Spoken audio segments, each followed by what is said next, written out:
Hello my dear students, welcome to Dakshini classroom. बहुत बहुत बहुत स्वागत है प्यारे बच्चों का दक्षिणी क्लासरूम चैनल पर। मैं प्रदीप सिंह फिर से आपके साथ हूं टीटी 13 के सॉल्यूशन के साथ। तो चलिए आइए प्यारे बच्चों स्टार्ट करते हैं क्वेश्चन नंबर 1 के साथ। Ball pen and fountain pen depend respectively on principle of. बेटा फाउंटेन पेन अगर आपने देखा हो उसमें पतली पतली सी वो लकीरें बनी होती थी, लाइन बनी होती थी। बेसिकली वो क्या होती थी? कैपिलरी। क्या होती थी? कैपिलरी। बेटा आपने फाउंटेन पेन यूज किया, जो इंक पेन जो होता है उसमें अगर आपने बहुत ध्यान से देखा हो तो ऐसे लाइन बनी होती थी वो मेटल पे, है ना, उसको क्या बोलते हैं? कैपिलरी। क्या बोलते हैं प्यारे बच्चों? कैपिलरी। तो बेटा जो फाउंटेन पेन होता है वो किस पे बेस्ड होता है? बेटा कैपिलरी पे। और बॉल पेन बेटा अगर आप ऐसे लिख रहे हो तो लिखता रहता है, और कई बार आप लेट के जब पढ़ रहे होते हो तो आपने देखा बॉल पेन बंद हो जाता है। तो ऐसे करने पे क्यों बंद होता है? क्योंकि वो ग्रेविटी पे बेस्ड वर्क करता है। वो किस पे बेस्ड वर्क करता है? ग्रेविटी पे। तो बेटा मतलब जो बॉल पेन होता है वो ग्रेविटी यूज करता है ना, चलने के लिए। और फाउंटेन पेन में बेटा क्या यूज होता है? बेटा capillary action, that is surface tension.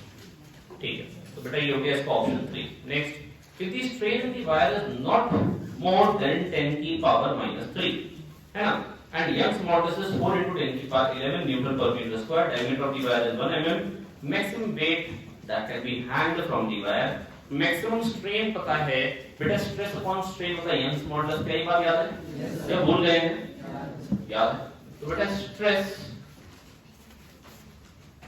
Stress upon strain होता है प्यारे बच्चों Young's modulus. Stress upon strain ये होता है प्यारे बच्चों यंग्स मॉडुलस, जिसकी वैल्यू क्या दे रखी है आपको यहाँ पे क्वेश्चन में?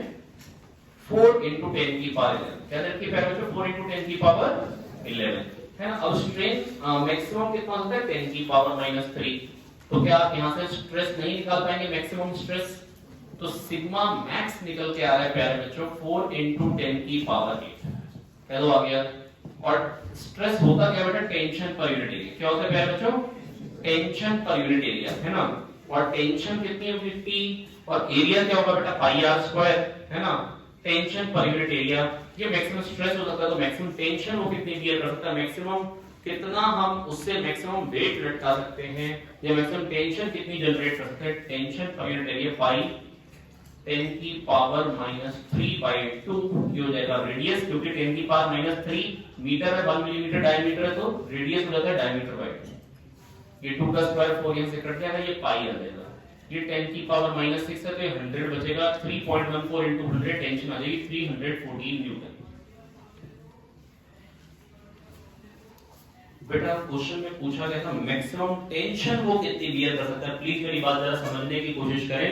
मैक्सिमम टेंशन कितनी बियर कर सकता है, क्वेश्चन में मेरे से पूछा था ये। तो मैक्सिमम टेंशन की बेटा अगर हम बात करेंगे, मैक्सिमम टेंशन की बेटा अगर हम बात करेंगे तो बेटा मैक्सिमम टेंशन के लिए हम बस इतना कह सकते हैं कि मैक्सिमम टेंशन तो तभी होगी जब मैक्सिमम स्ट्रेस होगा। बेटा स्ट्रेस प्रोपोर्शनल टू स्ट्रेन होता है। स्ट्रेस होता है यंग्स मॉडुलस इनटू स्ट्रेन। तो बेटा अगर स्ट्रेस मैक्सिमम होगा तो ही स्ट्रेन मैक्सिमम होगा, स्ट्रेस मैक्सिमम होगा तो ही स्ट्रेन मैक्सिमम होगा। आई होप मैं आपको समझा पाया हूं। ठीक है, इसके बाद देखिए क्वेश्चन नंबर 3 को बहुत ध्यान से आप एनालाइज करिए। अगर आप क्वेश्चन नंबर 3 को बहुत ध्यान से देखेंगे तो आपको ये जरूर समझ में आ रहा होगा कि पहले क्या था। पहले ये अकेला था पानी का कंटेनर में, बाद में एक को डाला है। पहले 4 किलोग्राम रीडिंग आ रही थी, अगर पानी के कंटेनर में डाल देंगे तो बेटा ज्यादा आएगी या कम आएगी? डेफिनेटली कम आएगी। क्यों कम आएगी? क्योंकि बेटा बॉइंट फोर्स आ जाएगा। क्या आ जाएगा? है ना। इनफैक्ट मतलब अगर आप बहुत देर अगर स्विमिंग पूल में रहे, सपोज करिए अगर आप स्विमिंग कर रहे हैं, है ना, मतलब हमारी बॉडी ना अडॉप्ट कर लेती है एक पर्टिकुलर चीज को। मतलब होता क्या है कि अगर जैसे अगर आप 6-7 घंटे अगर आप एकदम लगातार पानी में रह रहे हैं, स्विमिंग कर रहे हैं ना, तो उसके बाद जब आप बाहर निकलेंगे ना स्विमिंग पूल से, आप खड़े भी नहीं हो पाएंगे, क्योंकि आपकी ना हैबिट पड़ जाएगी कि आपको कम लोड बियर करने की। क्योंकि पानी में जाने के बाद mg - ρvg ही आपको खाली फोर्स लगाना पड़ रहा है। आप पानी में अगर हल्का सा करें तो भी आप उछल जाते हैं आराम से, है ना। जबकि मतलब यहाँ पे आपको मतलब ताकत लगानी पड़ती है उछलने के लिए, पानी में आप आराम से उछल जाते हैं। तो बेसिकली पानी में होता क्या है ना कि हमारे को वेट जो नीचे लग रहा है, साथ में बॉइंट फोर्स आ रहा है, तो नीचे को नेट में इफेक्टिव फोर्स कम हो जाता है ना। तो हमारी टांगों को लोड कम बियर करना पड़ता है ना। 6-7 घंटे अगर कोई लगातार स्विमिंग पूल में रह रहे ना, तो उसकी कंडीशन ऐसी हो जाती है जैसे वो नशे में, मतलब बाहर आएगा ना उसे खड़ा भी नहीं हो जाएगा, मतलब खड़ा होगा तो गिर जाएगा तुरंत, है ना। तो बेटा बस मैं आपको इतना कहना चाह रहा हूँ क्योंकि बेटा बॉइंट फोर्स लगेगा तो वेइंग मशीन ए की रीडिंग जो होगी बेटा वो कम हो जाएगी, और जो वेइंग मशीन बी है, आप ध्यान से देखिए बेटा, अगर डेविड अगर आप भागा तो आगे को धक्का दोगे ना, तो इक्वल अपोजिट डायरेक्शन तुम पे पीछे होगा, मतलब तुम हेमू के पास जाके गिरोगे, है ना। तो बेटा बस मैं तुमको ये बताना चाह रहा हूँ कि अगर ए का घट रहा है तो बेटा बी का डेफिनेटली बढ़ेगा, या आप ऐसा कह सकते हैं बी में वाटर का लेवल बढ़ जाएगा। बेटा बी में अगर वो अंदर चला गया तो बेटा वाटर का लेवल पहले अगर यहाँ तक था तो वाटर का लेवल बढ़ जाएगा, आप ये बात फील कर सकते हैं। प्रेशर बढ़ जाएगा, प्रेशर इनटू एरिया से नीचे कंटेनर पे फोर्स बढ़ जाएगा, फोर्स बढ़ जाएगा तो रीडिंग बढ़नी है, नहीं तो आप समझ लीजिए अगर एक की कम हो रही तो दूसरे की बढ़ेगी ही बढ़ेगी। चलो आगे, हाँ ना बोले। अब कह रहे हैं 100 बबल को फुलाने में r रेडियस के 100 बबल को फुलाने में वर्क करना पड़ता है w, तो 4r रेडियस को फुलाने में कितना वर्क करना पड़ेगा 16w। ऐसा कैसा कह सकता हूँ बेटा, ऐसा इसलिए कह सकता हूँ प्यारे बच्चों, क्योंकि ना बेटा r रेडियस का अगर बबल फुलाना है तो बेटा t into a, याद है t डेल्टा a वर्क होता है, और यहाँ पर एरिया कितने होते हैं, 2 होते हैं। कितने होते हैं, 4 पाई r स्क्वायर बाहर वाला, 4 पाई r स्क्वायर अंदर वाला। तो बेटा जो हमको वर्क करना पड़ेगा वो t into 8 पाई r स्क्वायर वर्क करना पड़ेगा, और r को अगर मैं 4 टाइम्स करना चाहता हूँ तो वर्क करेगा 16। चलो आ गया, हाँ ना बोलो। Work done depends on r square, work done depends upon r को 4 टाइम्स करना तो वर्क डन क्या हो जाएगा पहले बच्चों 16 टाइम्स, क्या हो जाएगा। अरे हाँ ना तो बोलो भाई, अरे आया कि नहीं आया। नेक्स्ट इंग्लिश में बोलो, थर्ड क्वेश्चन फिर से बताएं, है ना। आइए बेटा देखो, सड़िया टट्टू की दुकान पहले था ये ऊपर, है ना, हल्के हल्के हम इसको नीचे लेके आया, उसको इसमें डिप कर दिया। पहले इसकी रीडिंग थी कितनी 4, ऊपर वाले की रीडिंग कितनी थी 4। तो बेटा अगर पहले 4G 40 नीचे था, अब कुछ तो पॉइंट फोर्स भी आएगा, मान लो जैसे 10 आया, तो बेटा इसकी रीडिंग तो फिर 30 हो जाएगी ना। क्या तो मेरे दोस्त समझ में आ गया, तो इसकी रीडिंग तो कम हो जाएगी ना। और जब पानी में जब ये जाएगा तो वाटर का लेवल बढ़ जाएगा, वाटर का लेवल, तो प्रेशर इनटू एरिया कंटेनर पे नीचे को फोर्स ज्यादा आएगा, तो इसलिए नीचे वाले की रीडिंग बढ़ जाएगी और ऊपर वाले की घट जाएगी। ऊपर वाले की फोर्स से कम हो जाएगी, नीचे वाले की 6 से ज्यादा हो जाएगी। समझ में आ गई, कोई दिक्कत परेशानी। देखो अब देखो अगले क्वेश्चन पे चलते हैं। अगला क्वेश्चन बेटा जो वर्तन होता है वो टेंशन, बेटा क्या होता है surface tension T delta A होता है वर्तन। बेटा क्या होता है बेटा वर्तन T डेल्टा ए। और बेटा हमको ये बात बहुत अच्छे से मालूम है कि जो चेंज इन एरिया आ रहा है बेटा, पहले तो कह रहे हैं हमने उसको बनाया है, तो पहले तो 0 ही एरिया था, बाद में कितना हो गया 8 पाई r स्क्वायर। तो वो जो बेटा वर्तन है वो किस पर डिपेंडेंट है r स्क्वायर। तो रेडियस को 4 टाइम्स अगर करना है तो बेटा वर्तन क्या हो जाएगा बेटा 16 टाइम्स हो जाएगा। सोच सकते हैं नहीं सोच सकते, बिल्कुल सोच सकते हैं। Next, two soap bubbles of radii 4 centimeter and 5 centimeter coalesce to form a common surface, है ना। Radius of curvature of common surface 4 centimetre और 5 सेंटीमीटर वाले बबल ना आके चिपक गए एक जगह पे। तो यहाँ पर जो कॉमन सरफेस होगा इसका रेडियस ऑफ कर्वेचर क्या होगा बेटा। अगर इसका r1 है, इसका r2 है ना, तो बेटा जो इसके क्रॉस में प्रेशर डिफरेंस है, मान लो इसका रेडियस ऑफ कर्वेचर है r, तो इसके क्रॉस में प्रेशर डिफरेंस, अच्छा बताओ किधर प्रेशर ज्यादा होगा, इधर से इधर को दबाऊंगा, इधर प्रेशर ज्यादा होगा, है ना। कैसी बातें पहले कर चुके हैं आपके साथ, कई कोइलिस वाला सेम क्वेश्चन कर चुके हैं, यस बिल्कुल कर चुके हैं, है ना। तो बेटा इधर जो प्रेशर है, यहाँ पे जो प्रेशर है वो क्या होगा, Pa plus 4T by R1, Pa plus 4T by R1, इसके अंदर क्या होगा Pa plus 4T bye R2, बोलो है। इसका प्रेशर माइनस इसका प्रेशर क्या हो जाएगा 4T by R1 minus 4T bye R2, बोलो है हाँ कि ना, आया कि नहीं। और ये जो प्रेशर डिफरेंस आ रहा है उसको 4T बाय आगे बढ़ा, जो प्रेशर डिफरेंस आता है जहां पर रेडियस ऑफ कर्वेचर r हो वहां पर क्या आता है बेटा 4T बाय r आता है। अगर बबल और ड्रॉप हो तो 2T बाय r, हाँ ना बोल दो यार। 4T को 4T कॉमन ले लेती, यहाँ कैसे आ गए शैतान। तो यहाँ से 4T को काट देंगे और यहाँ से आ जाएगा 1 by r equal to 1 by r1 minus 1 by r2। 1 by r क्या देगा पहले बच्चों 1 by r1 minus 1 by r2। चलो आगे समझ में। और मोनू भाई समझ में आ रहा है नहीं आ रहा है, मोनू क्या बहुत मुश्किल है, तुम परेशान हो क्या, खुश हो ना, हाँ ऐसे किलिंग स्माइल देते रहा कब लगा था। अरे बोलो समझ में आ गया यार। इसके बाद अब बेटा r1 r2 पता है तो मैं ये नहीं निकलवा रहा r कैसे आएगा, ठीक है। क्या है cause of viscosity in liquid and gases. कई प्रतीक्षा में बताया था कोहेसिव फोर्स और उसमें मिक्सिंग ऑफ लेयर, जिसको हम क्या बोलेंगे डिफ्यूजन। क्या बोलेंगे डिफ्यूजन। ठीक है, तो लिक्विड और गैसेस में बेटा क्या होता है बेटा cohesive force and diffusion. For which type of liquid the Reynolds the value of Reynolds number will be low. बेटा रेनॉल्ड्स नंबर बेटा प्रतीक्षा में फार्मूला बताया था क्या आपको, rho B D by eta, rho B D by eta. कितने लोग formula याद था पेपर में? अच्छा कितने लोग ऐसे जिनको पेपर फार्मूला याद नहीं है रो बी डी बाय ईटा? और रिजॉल्विंग पार्ट में कोई क्वेश्चन नहीं है ना, बस अनबैलेंस हो गया था पेपर। अरे कांसेप्ट का क्वेश्चन ही rho B D by eta, कोई दिक्कत की बात नहीं। पर आपको फार्मूला याद, अब ये याद हो गया रो बी डी बाय ईटा। अब बताओ ये कब कब होगा, जब रो कम हो, जब डायमीटर कम हो, जब ईटा ज्यादा हो।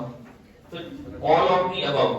वैसे ये बिल्कुल गलत है ये चौथा ऑप्शन, इसमें कैसे ऑल ऑफ दी लेफ्ट वाले।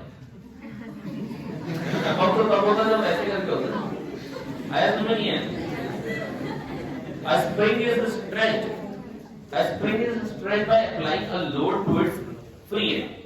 ठीक है, स्प्रिंग को स्ट्रेच करें by applying a load to its free end. The strain produced in the spring. बेटा मैं आपको एक बात बताना चाहता हूँ बेटा, सबसे आसान जो चीज होती है बेटा, किस तरीके से आप डिफॉर्म कर सकते हैं किसी बॉडी को ना बेटा, लेयर्स को ना स्लाइड करना। जो शियर स्ट्रेन, जो शियर मॉडुलस होता है ना बेटा, वो सबसे कम,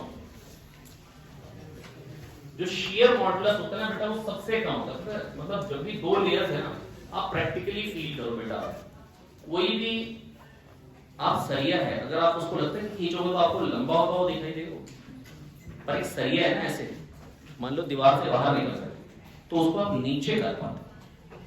मतलब लेयर्स को स्लाइड करना आसान है, इधर से इधर, इधर से इधर, इधर से इधर, थोड़ी थोड़ी लेयर ना ऐसे शिफ्ट कर देते।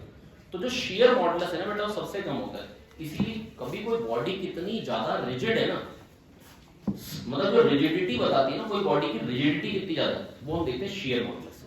क्योंकि बेटा रिजिड का मतलब क्या है, दो कोई भी एटम्स हैं, कोई भी दो पॉइंटों के बीच की दूरी ना बढ़े ना घटे।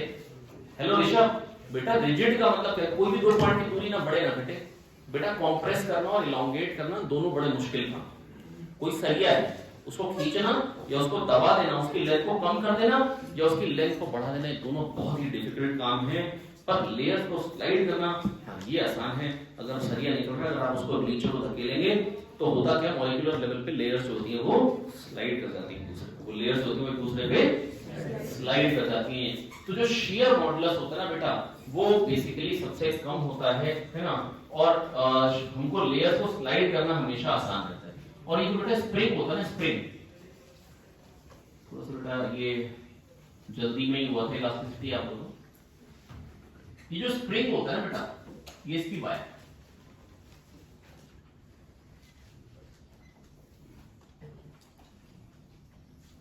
होता क्या है ना बेटा, ये जो वायर देती है ना बेटा, ये क्रॉस सेक्शन ये दूसरा क्रॉस सेक्शन, जब आप उसको खींचते हैं तो हर एक लेयर एक दूसरे से नीचे भागती है। हेलो बेटा वर्षा, बेटा वर्षा मेरी बात सुन, बेटा खड़े हो ना, शाबाश वेरी गुड। वर्षा बेटा है पता है कि ना, ये ऐसे स्प्रिंग की वायर जा रही है, ऐसे मोटी वायर मान लो ताकि आपको ना समझ में आए हो क्या। अब ये एक वायर, ये ना क्रॉस सेक्शन उसका ही गोल दिखने में ऐसे, अगर यहाँ से वायर को काटोगे तो गोल होगी ना। अब जब आप उसको खींचोगे तो हर एक लेयर में ऐसे, तो जो एक्चुअली स्प्रिंग कांस्टेंट जो डिपेंड करता है ना, वो मेनली डिपेंड करता है शियर मॉडुलस पे। इस पर डिपेंड करता है शियर मॉडुलस को ईटा, जिसको हम बोलते हैं modulus of rigidity. Shear stress by shear strain क्या होता है बेटा, shear stress by shear strain क्या होता है, शियर मॉडुलस। बेटा बोले shear stress by shear strain क्या होता है, शियर मॉडुलस या मॉडुलस ऑफ रिजिडिटी या मॉडुलस ऑफ रिजिडिटी ईटा। तो ईटा पे डिपेंड करता है मेनली स्प्रिंग कांस्टेंट, कितना लेयर्स आराम से एक दूसरे पे स्लाइड करते हैं। पर बेटा जब हम खींचते हैं थोड़ा सा वो ऐसा हो जाता है, ये जब टेढ़ा हो जाता है ना, तो एक मतलब लेयर एक दूसरे स्लाइड तो कर ही लेते, साथ में थोड़ी सी लेंथ भी बढ़ जाती है। मतलब लॉन्गिट्यूडनल स्ट्रेन और शियर स्ट्रेन दोनों ही आ रहे होते हैं, लेकिन प्राइमरीली किसके कारण वो खिंचता है, मैंने बताया था आपको, लंबा करना किसी भी लेंथ को मुश्किल है, लेकिन क्या आसान है, खिसकाना आसान है लेयर्स को। आता तो इसमें लॉन्गिट्यूडनल स्ट्रेन और शियर स्ट्रेन दोनों ही हैं, पर प्राइमरीली अगर कोई पूछे कि दोनों में से कौन सा पार्ट ज्यादा है, तो डेफिनेटली शियर स्ट्रेन जो है वो काफी ज्यादा है, शियर स्ट्रेन जो है वो काफी ज्यादा होता है।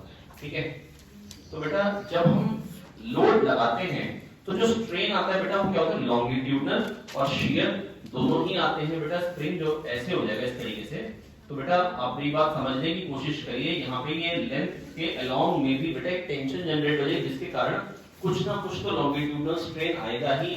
और लेयर्स तो बिल्कुल पक्का है कि बेटा एक दूसरे पे स्लाइड करेंगी, तो ये तो बिल्कुल 100% श्योर है कि लेयर्स जब एक दूसरे पे स्लाइड करेंगे तो शियर स्ट्रेन तो आना ही आना है, शियर स्ट्रेन तो आना ही आना है। तो बेटा क्वेश्चन नंबर कौन सा हो गया 8, इसके बाद है 9। Capillary tube of radius R is loaded into a liquid of refractive index of surface tension T and density rho. The work done by surface tension will be, अगर angle of contact 0, बेटा देखो यहाँ से ये liquid जो है ये यहाँ से चला और ये यहाँ से यहाँ पे पहुंच गया, h ऊपर, कितना ऊपर आ गया, h ऊपर आ गया, तो बेटा T into 2 pi r ये ऊपर को फोर्स आ रहा है, T into 2 pi r ऊपर को फोर्स आ रहा है, h ऊपर चला, तो यहाँ से बेटा P into 2 pi r ऊपर को फोर्स आ रहे हैं और ये h ऊपर चला, h क्या होता है 2t by r rho g। यही बात याद आ रही है, आना बोलो यार।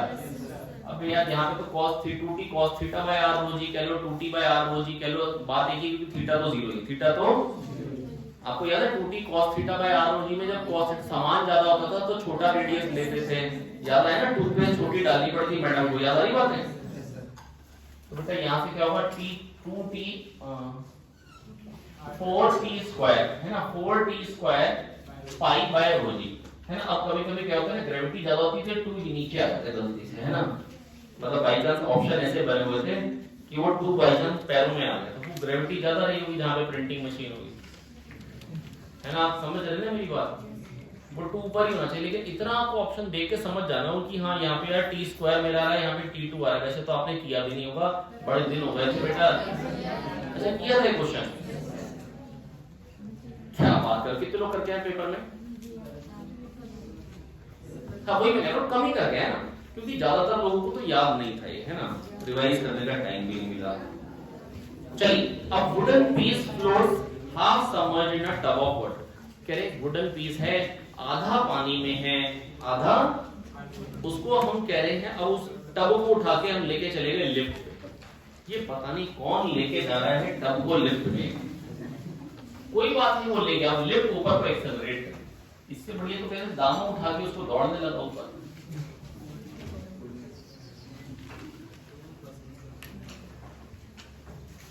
अब देखो बेटा मेरी बात समझने की कोशिश करो, ये एक बहुत खूबसूरत वुडन स्फीयर है, आधा पानी, कितना पानी के अंदर है ना, आप मान लो स्मॉल v पानी, कितना पानी के अंदर है स्मॉल, और टोटल इसकी वॉल्यूम कितनी बताओ जरा, कैपिटल V, और इसकी डेंसिटी कितनी है बेटा रो बी, रो एस, सॉलिड की डेंसिटी रो एस, लिक्विड की रो एस, चलेगा, नहीं तो रो बी और रो एल, रो बी बॉडी की डेंसिटी, रो बी बॉडी की density into v into g, ये हो गया वेट, याद आ रही बात, और रो एल बी जी ये क्या हो गया पॉइंट फोर्स, स्मॉल v पानी के अंदर, याद आई बात, तो 1 में से कितना पानी के अंदर, स्मॉल v में से कैपिटल v पानी के अंदर, क्या ये बात हमने करी थी क्लास में, fraction of volume immersed in liquid, तो g तो बढ़ जाएगा, तो कितना आ जाएगा रो v बाय रो एल, क्या ये बात बताई थी।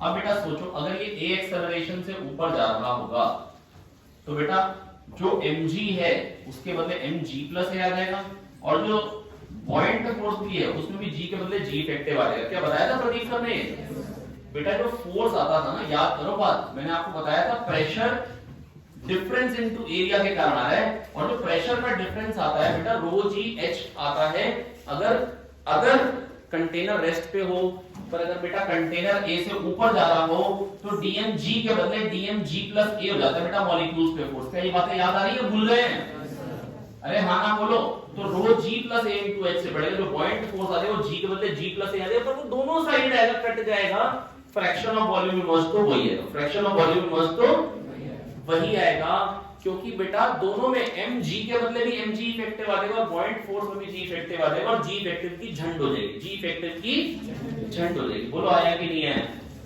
हाँ ना बोले। अब कह रहे हैं यहाँ पर ऐसा ही पता नहीं कैसा टेढ़ा मेढ़ा सा दिखा रखा है, अगर आपको याद हो हमने क्लास में भी हमने क्वेश्चन कराया था जिसमें टेढ़ा मेढ़ा सा था, याद आ रही बात, हालांकि हमने ग्राफ नहीं बनवाया था। अरे ये तो ग्राफ पूछ लिया, हम वैल्यू कह रहे थे, ये ग्राफ कह रहे हैं। बताओ यार कितना बड़ा डिफरेंस है दोनों की बातों में। बेटा इतना तो सोच ले लो, यहाँ पे बेटा एरिया ज्यादा है, एरिया ज्यादा है तो वेलोसिटी कम होगी। एरिया कम हुआ थोड़ी सी बढ़ गई, एरिया और कम हुआ थोड़ी और बढ़ गई, फिर एरिया बढ़ा फिर थोड़ी कम हो गई। और अगर वेलोसिटी बढ़ेगी, अगर वेलोसिटी बढ़ेगी तो प्रेशर कम होगा। यहाँ पे प्रेशर ज्यादा था, प्रेशर कम हो क्योंकि काइनेटिक एनर्जी कम बढ़ गई तो प्रेशर एनर्जी कम होगी। काइनेटिक एनर्जी और बढ़ गई, प्रेशर और कम हो जाएगा। काइनेटिक एनर्जी फिर कम होगी, फिर से प्रेशर बढ़ रहा है। तो पहले कम कम कम ज्यादा, कम कम कम ज्यादा, कौन सा है ऑप्शन? सेकेंड। देखो सेकेंड वाले में ग्राफ दिखा रहा है, कम कम कम ज्यादा। बोलो है 3 बार कम फिर ज्यादा, 3 बार कम फिर ज्यादा। बोलो है क्या बोलो बेटा? हेलो ऑन कर दो, शाबाश, वेरी गुड। और पढ़ेगा गुड बॉय। हाँ बेटा बोलो, क्या बोलो? इंग्लिश में बोलो, कौन कह रहा है? तुम स्वेटर क्यों पहन के आते हो? स्वेटर नहीं पहनते। हाँ बेटा मेरी बात सुन। किम जॉनसन, किम पूछता मैं तुमको क्या बताऊं बेटा, यहाँ पर क्या है ना, एरिया ज्यादा था तो वेलोसिटी कम थी। एरिया कम होता है ना पूर्णिमा तो वेलोसिटी बढ़ जाती है, एरिया और कम हो तो वेलोसिटी और बढ़ जाती है। याद करो बेटा पोटेंशियल एनर्जी तो हर जगह वही है, तो P + ½ ρ V² कांस्टेंट है। ये बातें याद आ रही है नहीं याद आ रही है? प्रेशर वेलोसिटी ट्रेड ऑफ, कभी ऐसी बातें करी थी प्रदीप सर ने क्लास में? बिल्कुल करी थी। शिवा बेटा खड़े होकर दिखाओ जरा एक बार। बेटा मेरे को एक बात बताओ, वेलोसिटी बढ़ेगी तो प्रेशर पे क्या फर्क पड़ेगा? कम हो जाएगा। अरे वेलोसिटी बढ़ी इसलिए कि तो प्रेशर ही तो वेलोसिटी में कन्वर्ट हो रहा है, प्रेशर ही तो काइनेटिक एनर्जी में कन्वर्ट हो रहा है। समझ में नहीं आ रहा है? नहीं आया समझ में? प्रेशर जब रिलीज होता है तो काइनेटिक एनर्जी दिखती है ना आपको। प्रैक्टिकली सोचो दुनिया में। अरे हाँ ना तो बोलो यार, इतना ना सोचो, मन लगाए पढ़ने में। हेलो समझ में आ रहा है पूर्णिमा ठाकुर बेटा? कुसुम पुत्र समझ में नहीं आ रही, नींद आ रही बेटा कुसुम को? बेटा मेरी बात सुन लो बेटा, यहाँ वेलोसिटी बढ़ेगी तो प्रेशर कम, वेलोसिटी और बढ़ेगी प्रेशर और कम, वेलोसिटी कम हो रही प्रेशर बढ़ जाएगा, तो कम कम कम जाता है। अब कह रहे हैं कि भाई मैक्सिमम रेंज कितनी आएगी? देखो ये वाला क्वेश्चन, ऐसे क्वेश्चन वैसे जी में आते हैं, आपको में आते नहीं। आप ऐसा नहीं टफ है, मतलब उनके में आते हैं। कंटेनर को उठा के मतलब टेबल पे रख देते हैं और फिर पूछते मैक्सिमम रेंज कितनी। पर कोई दिक्कत की बात नहीं, मैं आपको समझाने की पूरी कोशिश करूंगा, पूरा प्रयास करूंगा, शायद मैं आपको समझा पाऊं। आइए तो प्यारे बच्चों, एक बार की बात है। हेलो कब की बात है? बर्नौली से बेटा प्रदीप सर ने आप लोग बताई थी, क्या बताई? P + ρ G + ½ ρ V² constant, P + ρ G + ½ ρ V² constant, P + ρ G + ½ ρ V² constant, P + ρ G + ½ ρ V² constant, P + ρ G बस। और ये P की आवाज में कोई P ना करे गलती से, भी बता रहे हैं। हाँ बेटा मेरी बात सुनिए ध्यान से। हेलो दामू चतुर्वेदी, दामू बेटा एक बार की बात है। कब की बात है? हाँ ये देखिए दामू, एक बार की बात है। कंटेनर था एक, है ना? याद होगा आपको, जा रहा था अचानक से, क्या हुआ था? कंटेनर में अचानक इधर को जाता, अचानक कंटेनर में छेद हो गया। याद आ रही बात या नहीं याद आ रही है? कौन था वो? अच्छा मेरी बात सुनिए ध्यान से।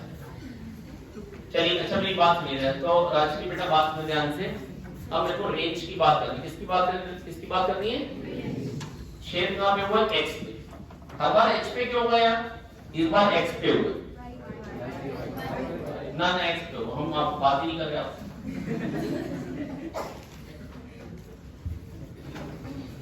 बेटा मेरी बात सुनिए। अच्छा बेटा यहाँ पे अगर ये एरिया छोटा हो तो बेटा वेलोसिटी कितनी है? 12 बताएगा, 12 √2gx। अरे हाँ x पे अगर √2gh होती तो x पे √2gx ही तो होगी यार। ऐसा नहीं बेहोश हो जाएंगे?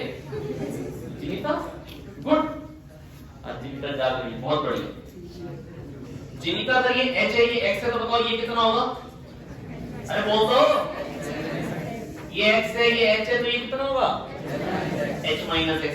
और ये प्रोजेक्टाइल कौन सा, हॉरिजॉन्टल प्रोजेक्टाइल, और हॉरिजॉन्टल प्रोजेक्टाइल में टाइम ऑफ फ्लाइट क्या था, √2h/v, height of h minus x, ये तो आ गया।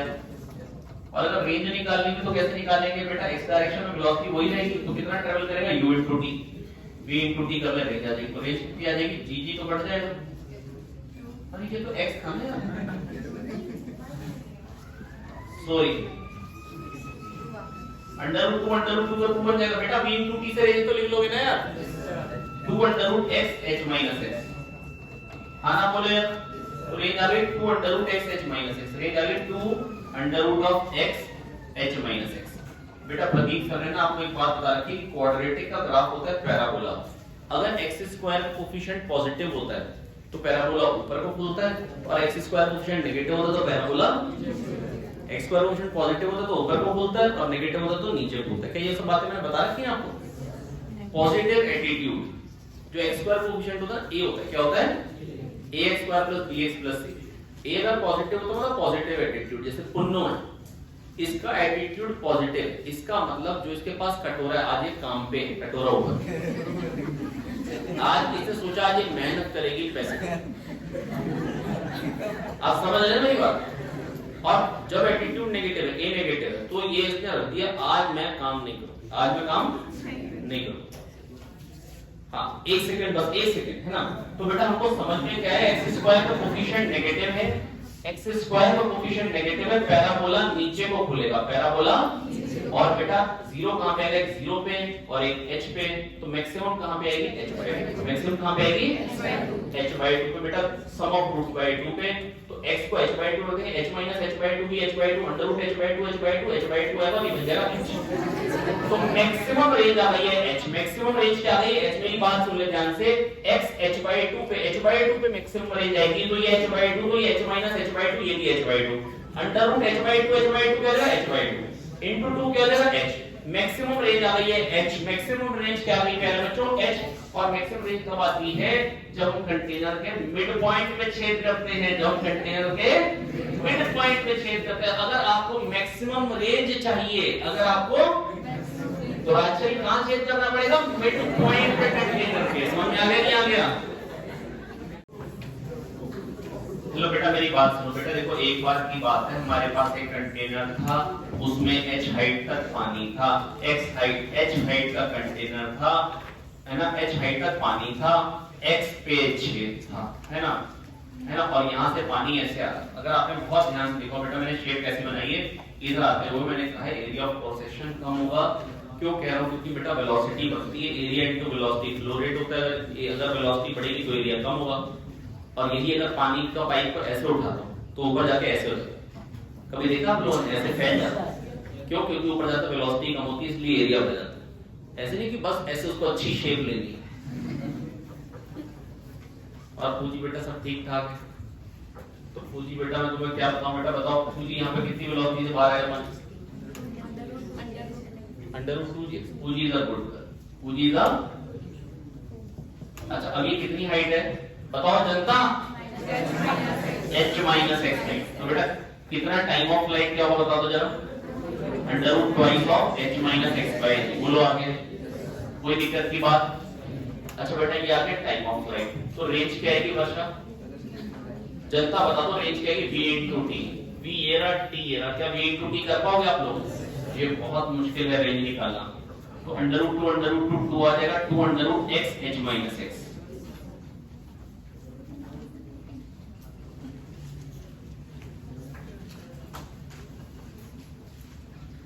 अरे आया नहीं है पक्का आपके, हाँ मैं पार्ले जी, बात तो बिस्कुट ही है ना, समझ रहे ना, पार्ले जी। बेटा मेरी बात बहुत ध्यान से, गुड्डे नहीं भाई, रूस में पार्ले जी। बेटा मेरी बात सुने ध्यान से, रूपाली, बेटा रूपाली ऐसे ना 2√x h माइनस x आ रहा है, तो इसका ग्राफ क्या बनेगा, रेंज वर्सेस x का ग्राफ क्या बनेगा, क्वाड्रेटिक इक्वेशन है बेटा, पैराबोला बनेगा, नीचे को खुलेगा, h/2 पे मैक्सिमम वैल्यू आएगी, वेरी गुड, कितनी आएगी, h/2 करो, x अगर h/2 हो तो h माइनस h/2 भी क्या बनेगा, h/2 क्या हो जाएगा, under root h by 2 square जाएगा, h बाई 2 2 कट जाएगा, h आ जाएगा। मैक्सिमम रेंज h आती है। मैक्सिमम रेंज कितनी आती है? h आती है। अरे हाँ ना बोलो यार, मैक्सिमम रेंज कितनी आती है? h। जब होल कहां पे होता है? h by 2। अब बेटा मेरी बात सपोज करो कोई कहता नहीं हमने ना h बाई 3 की टेबल ले ली, h बाई 3 की टेबल है, पता नहीं कौन बनवाता है h बाई 3 हाइट की टेबल, है ना, प्रदीप सर ने बनवाई h बाई 3 हाइट की टेबल। उस पे एक कंटेनर पड़ा है और उस पे हमको उसमें 2h बाई 3 तक पानी, कहां तक पानी है? क्या आपको कुछ सिमिलैरिटी दिखाई थी दोनों बातों में? यहां पर भी h हाइट तक पानी था और यहां पर भी h हाइट तक ही पानी है। अरे नीचे पानी है या टेबल है उससे कोई फर्क पड़ता है रेंज पे? अभी भी रेंज मैक्सिमम कब आएगी? जब आप h बाई 2 पे ही होल करोगे तभी रेंज मैक्सिमम। ऊपर से कहां पे होल करना पड़ेगा? h बाई 2, जहां तक पानी है उससे अपॉन 2 पे। इसको समझ में नहीं आ रहा भाई? अरे साकेत बेटा h by 3 plus 2h by 3 h हो गया, तो बेटा नीचे पानी हो या कुछ भी हो उससे तो टाइम ऑफ फ्लाइट आ गया ना बेटा। वेलोसिटी तो ऊपर वाले पानी के कारण मिली, क्या वो अलग मिलेगी? क्या यहाँ पे x पे छेद करूंगा या यहाँ पे x पे छेद करूंगा, क्या वेलोसिटी अलग मिलेगी? तो अगर ये h माइनस x है क्या टाइम ऑफ फ्लाइट अलग आएगा? तो क्या रेंज अलग आएगी? तो क्या मैक्सिमम रेंज अभी भी h ही आएगी?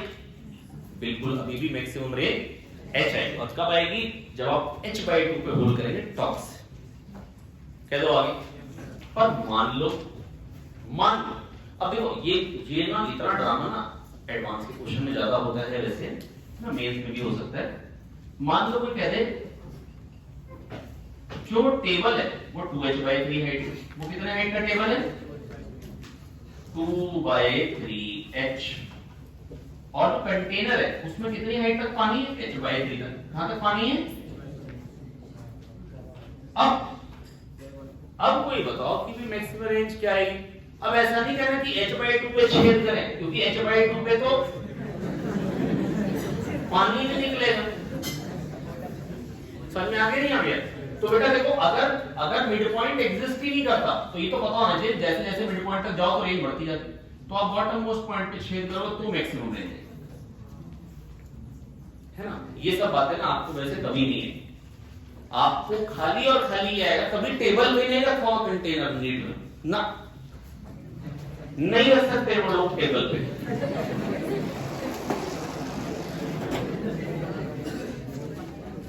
मेरी बात सुनो बहुत ध्यान से।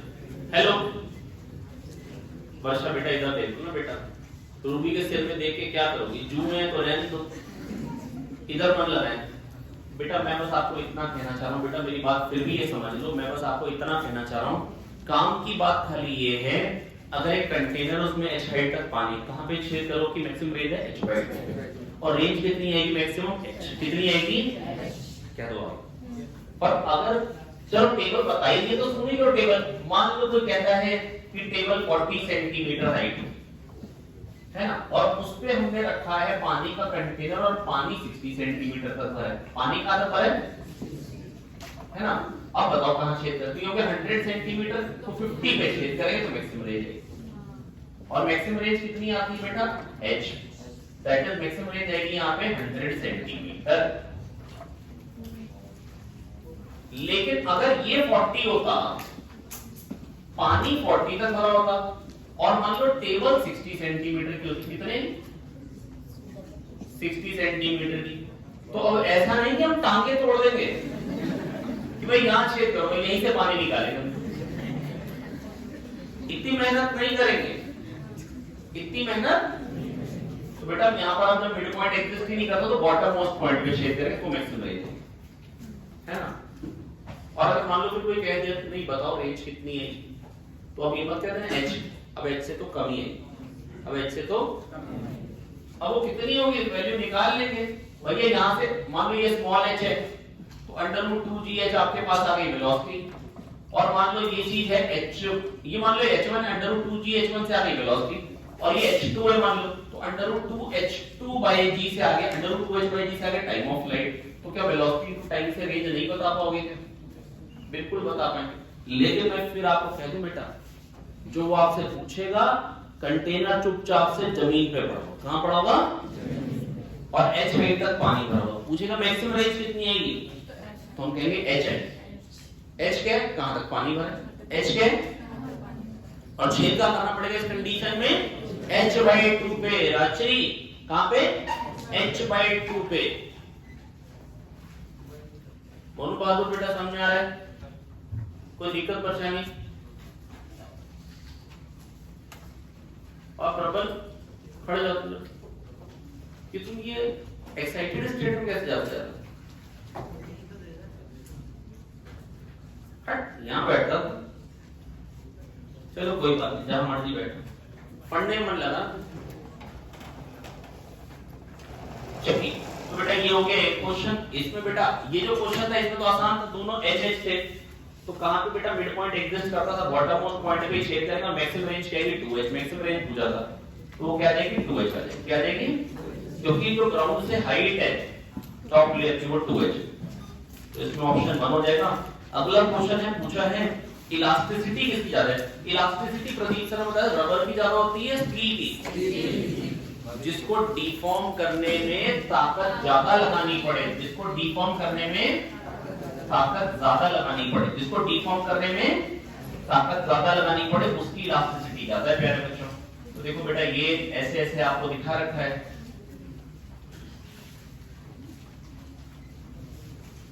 देखो उसी स्ट्रेन पे स्ट्रेस तो इसमें सबसे ज्यादा है ना, स्ट्रेस नीचे बने है ना, ये ना परेशान करने के लिए उन्होंने बनाया है। 99% केस में जब भी ग्राफ आते हैं तो स्ट्रेस इधर होता है, ये परेशान करने के लिए ऐसे बनाया। पर इससे परेशान थोड़े ना होंगे, स्ट्रेस की वैल्यू इधर है, एक्स कोऑर्डिनेट स्ट्रेस है, तो इससे क्या कोई फर्क पड़ जाएगा आप लोग। उसी स्ट्रेन पे मैक्सिमम स्ट्रेस तीसरे वाले में, तो मैक्सिमम इलास्टिसिटी किसकी होगी, r। इलास्टिसिटी किसकी ज्यादा है, सबसे ज्यादा स्ट्रेस किस पे डेवलप हो रहा है, उसी स्ट्रेन पे, उसी खिंचाव पे, उसी खिंचाव के लिए सबसे ज्यादा ताकत किसमें लगानी पड़ रही है, r। तो r में r की इलास्टिसिटी ज्यादा है, r की इलास्टिसिटी ज्यादा है। कितने लोग ये बात समझ पाए थे, पेपर अभी नहीं, पेपर। अच्छा टेंसाइल स्ट्रेंथ, टेंसाइल स्ट्रेंथ बेटा देखो ये इतनी स्ट्रेस मैक्सिमम बियर कर सकता है, इसमें इतनी स्ट्रेस हो रही, इसमें स्ट्रेस मैक्सिमम इतनी हो रही। कहां तक स्ट्रेस मतलब बियर कर रहा है ना, कहां मैक्सिमम स्ट्रेस क्या क्या आ रही है, इतनी आ रही है, उसके बाद नहीं आ रही मतलब टूट गई, नहीं आगे टूट गए, नहीं आगे टूट गए। तो लेकिन सबसे ज्यादा लोड किसने बियर किया, r। सबसे ज्यादा लोड किसने बियर किया, तो स्ट्रेस टेंसाइल स्ट्रेंथ सबसे ज्यादा किसकी है, r की, और इलास्टिसिटी भी सबसे ज्यादा किसकी है, r की। इसके बाद कंटेनर है। अभी मैंने ऐसा क्वेश्चन बताया था, वो 14th जैसा क्वेश्चन मैंने भी बताया था।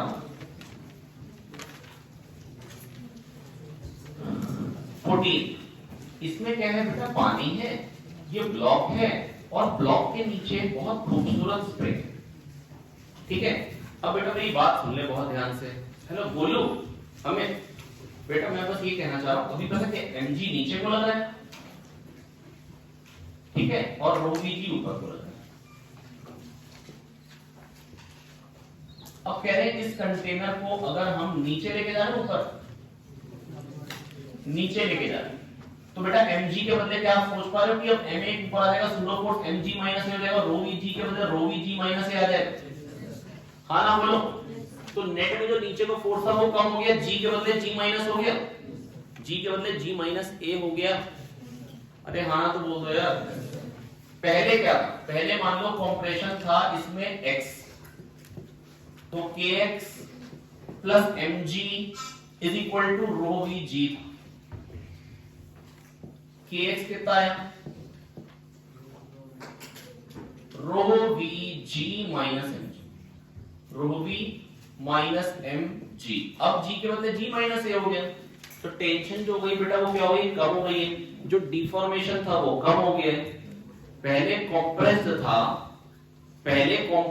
था, अभी भी होगा तो कॉम्प्रेस्ड ही, पर जो कॉम्प्रेशन है वो थोड़ा कम हो जाएगा, लेंथ बढ़ जाएगी स्प्रिंग की, लेंथ। बेटा मेरी बात समझने की कोशिश करें, पानी हटा दो यार, पानी एक बार हटा दो, खाली स्प्रिंग है मेरे हाथ में, मैं भी लिफ्ट अभी स्टेशनरी है, ये यहाँ पे लटका हुआ है, तो अभी mg के कारण दबा है, अगर लिफ्ट a एक्सेलरेशन से नीचे जाएगी तो mg माइनस a के कारण दबाएगा। अब एक ऊपर को सूडो फोर्स ma आ जाएगा, तो अब बेटा कुछ इलॉन्गेशन आ जाएगा सूडो फोर्स के कारण। बोलो आया कि नहीं है? अरे हाँ ना बोलो आया, नहीं है क्या? अरे बेटा अगर कोई मेरे पीछे बैठा हो, मैंने बाइक की रेस दी तो वो पीछे हो जाएगा ऐसे। अब मेरी बाइक मान लो ऊपर भी उड़ सकती है सपोज कर लो, तो अगर मैंने नीचे उड़ रही तो भी अब नीचे को अगर उड़ेगी बाइक, है ना, और मैंने रेस दे दी तो क्या होगा, वो मेरे से दूर हो जाएगा, समझ रहे हो?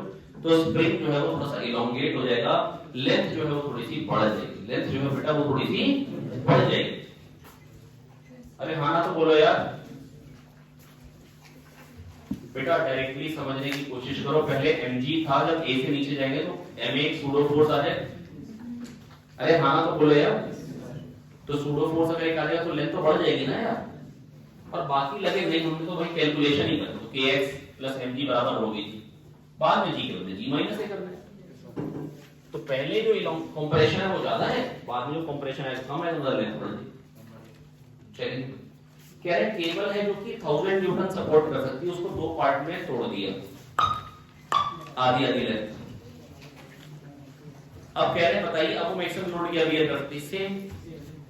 अरे भाई इतनी बड़ी, इतना बड़ा सरिया हो या इतना बड़ा सरिया हो, बॉन्ड्स तो उतने ही होंगे ना, इसको अगर तोड़ने जितने यहाँ पे बॉन्ड्स हैं उतने ही इसमें बॉन्ड्स हैं। अरे कह दो आ गया यार, जो इसको तोड़ने के लिए ताकत चाहिए वो, अगर ये 1000 न्यूटन पे टूटती है तो ये भी 1000 पे ही टूटेगी, लेंथ से फर्क नहीं पड़ेगा बेटा, लेंथ से फर्क नहीं पड़ेगा। अरे बोलो है नेक्स्ट,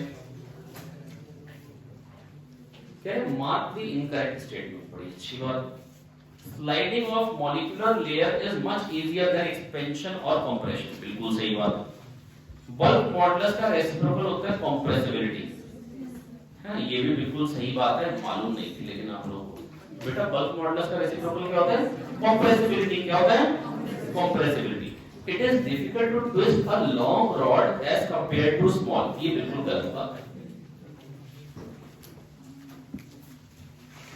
और अगला, hollow shaft is much stronger than the solid rod, है ना, of same mass and length। ये बात तो सही है ना, लेकिन ये भी पुराने जमाने की बात है। बेटा आपको एक बात बताऊं, आपने बिजली के खंभे देखे कभी लगता हुआ देखा बिजली का खंभा कहीं लग रहा और आपने देखो नहीं, तो उसको बजा के देखा, अंदर से हॉलो, अंदर से क्या होता है ना, जो हमारी गाड़ी है ना उसमें जो दो पहिया आपस में कनेक्टेड है, जो शाफ्ट है ना वो भी हॉलो, वो भी हॉलो। तो हमको बड़ा अजीब लगा, हमको लगा भाई इतनी महंगी गाड़ी ली, फिर इसमें कंपोजिट में हॉलो शाफ्ट लगा दी, पूरा भर के लगाते मट्टी दे लिया है, तो मिले जाते भाई।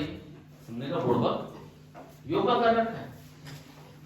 फिर वो कहते हैं देखो सर बिजली के खंभा में तो वो तो सरकारी है। तो फिर मतलब मैं जवाब ढूंढने लगा कि होता क्या होगा एक्चुअली। बेटा असल में होता पता है, अगर मान लो कि ये ना सॉलिड, अगर मेरे पास एक है, मान लो मेरे पास सॉलिड है आयरन का एक बार, और अब इसी को पता क्या करो, अंदर से हॉलो करो, उसी बार को अंदर से हॉलो कर लो, ये जो मटेरियल निकाला, इसी को पिघला के यहां पे चिपका दो।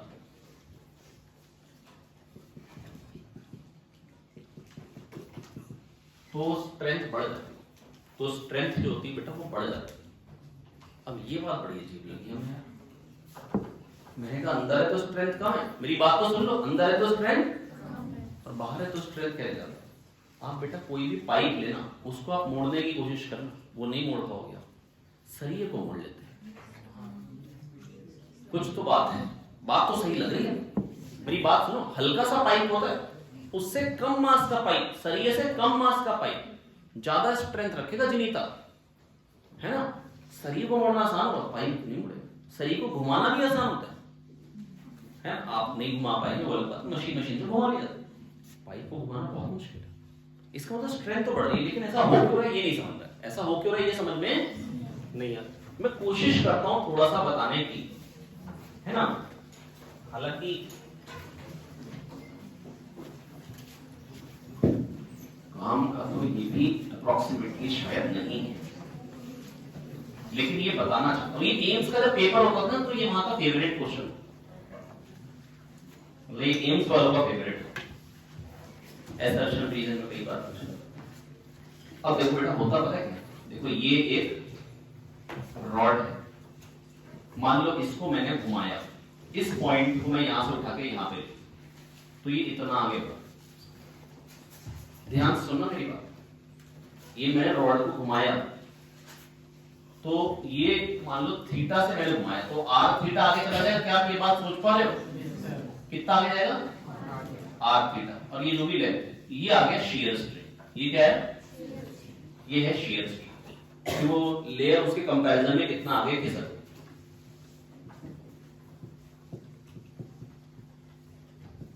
क्या मैं आपको समझाने में ये बात कामयाब हूं? ये मैंने घुमाया, ये मैंने घुमाया, वो आर थीटा आगे भाग गया, तो इस लेयर से कितना एंगल आगे भाग गया बेटा? वो गई शियर स्ट्रेन। हाँ ना बोलेगा? अच्छा एक बात बताओ, कब शियर स्ट्रेन ज्यादा होगा? जब आर ज्यादा होगा या कम? बोलो, जब आर ज्यादा होगा या कम? आर ज्यादा होगा या कम?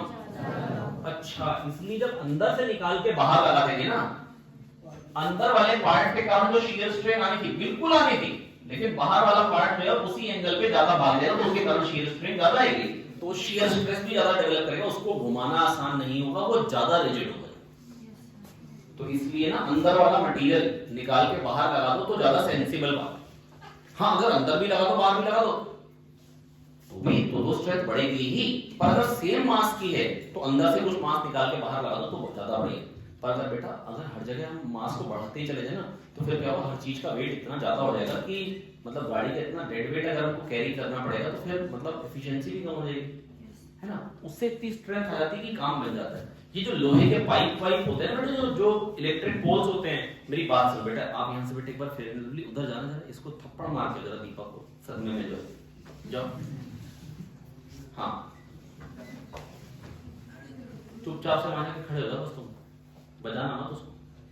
हाँ मेरी बात सुनो ध्यान से, हाँ फेयर एंड लवली मेरी बात सुन लो ध्यान से, मैं बस आपको ये बताना चाह रहा हूँ कि हो क्या रहा है बेटा, मेरी बात सुनो। अगर बेटा एक सॉलिड है ना, अगर उसको मैंने घुमाया, वो आर थीटा आगे भाग गया, तो उसके कारण शियर स्ट्रेन आ रही है। आर जितना ज्यादा होगा ना उतना शियर स्ट्रेन ज्यादा होगा, और शियर स्ट्रेन ज्यादा तो शियर स्ट्रेस भी ज्यादा चाहिए वो, उसके लिए मतलब ताकत ज्यादा लगानी पड़ेगी घुमाने के लिए। इसलिए अंदर से मटेरियल निकाल के बाहर लगा देने में समझदारी है, इसलिए हॉलो वाला हम बोलते हैं ज्यादा स्ट्रॉन्ग है in comparison to solid. Same mass का है, मेरी बात बहुत ध्यान से सुने, इन्होंने बोला सेम मास और सेम लेंथ, ना तो लेंथ चेंज करिए ना मास चेंज किया है, बस अंदर से मास निकाल के बाहर लगा दिया है।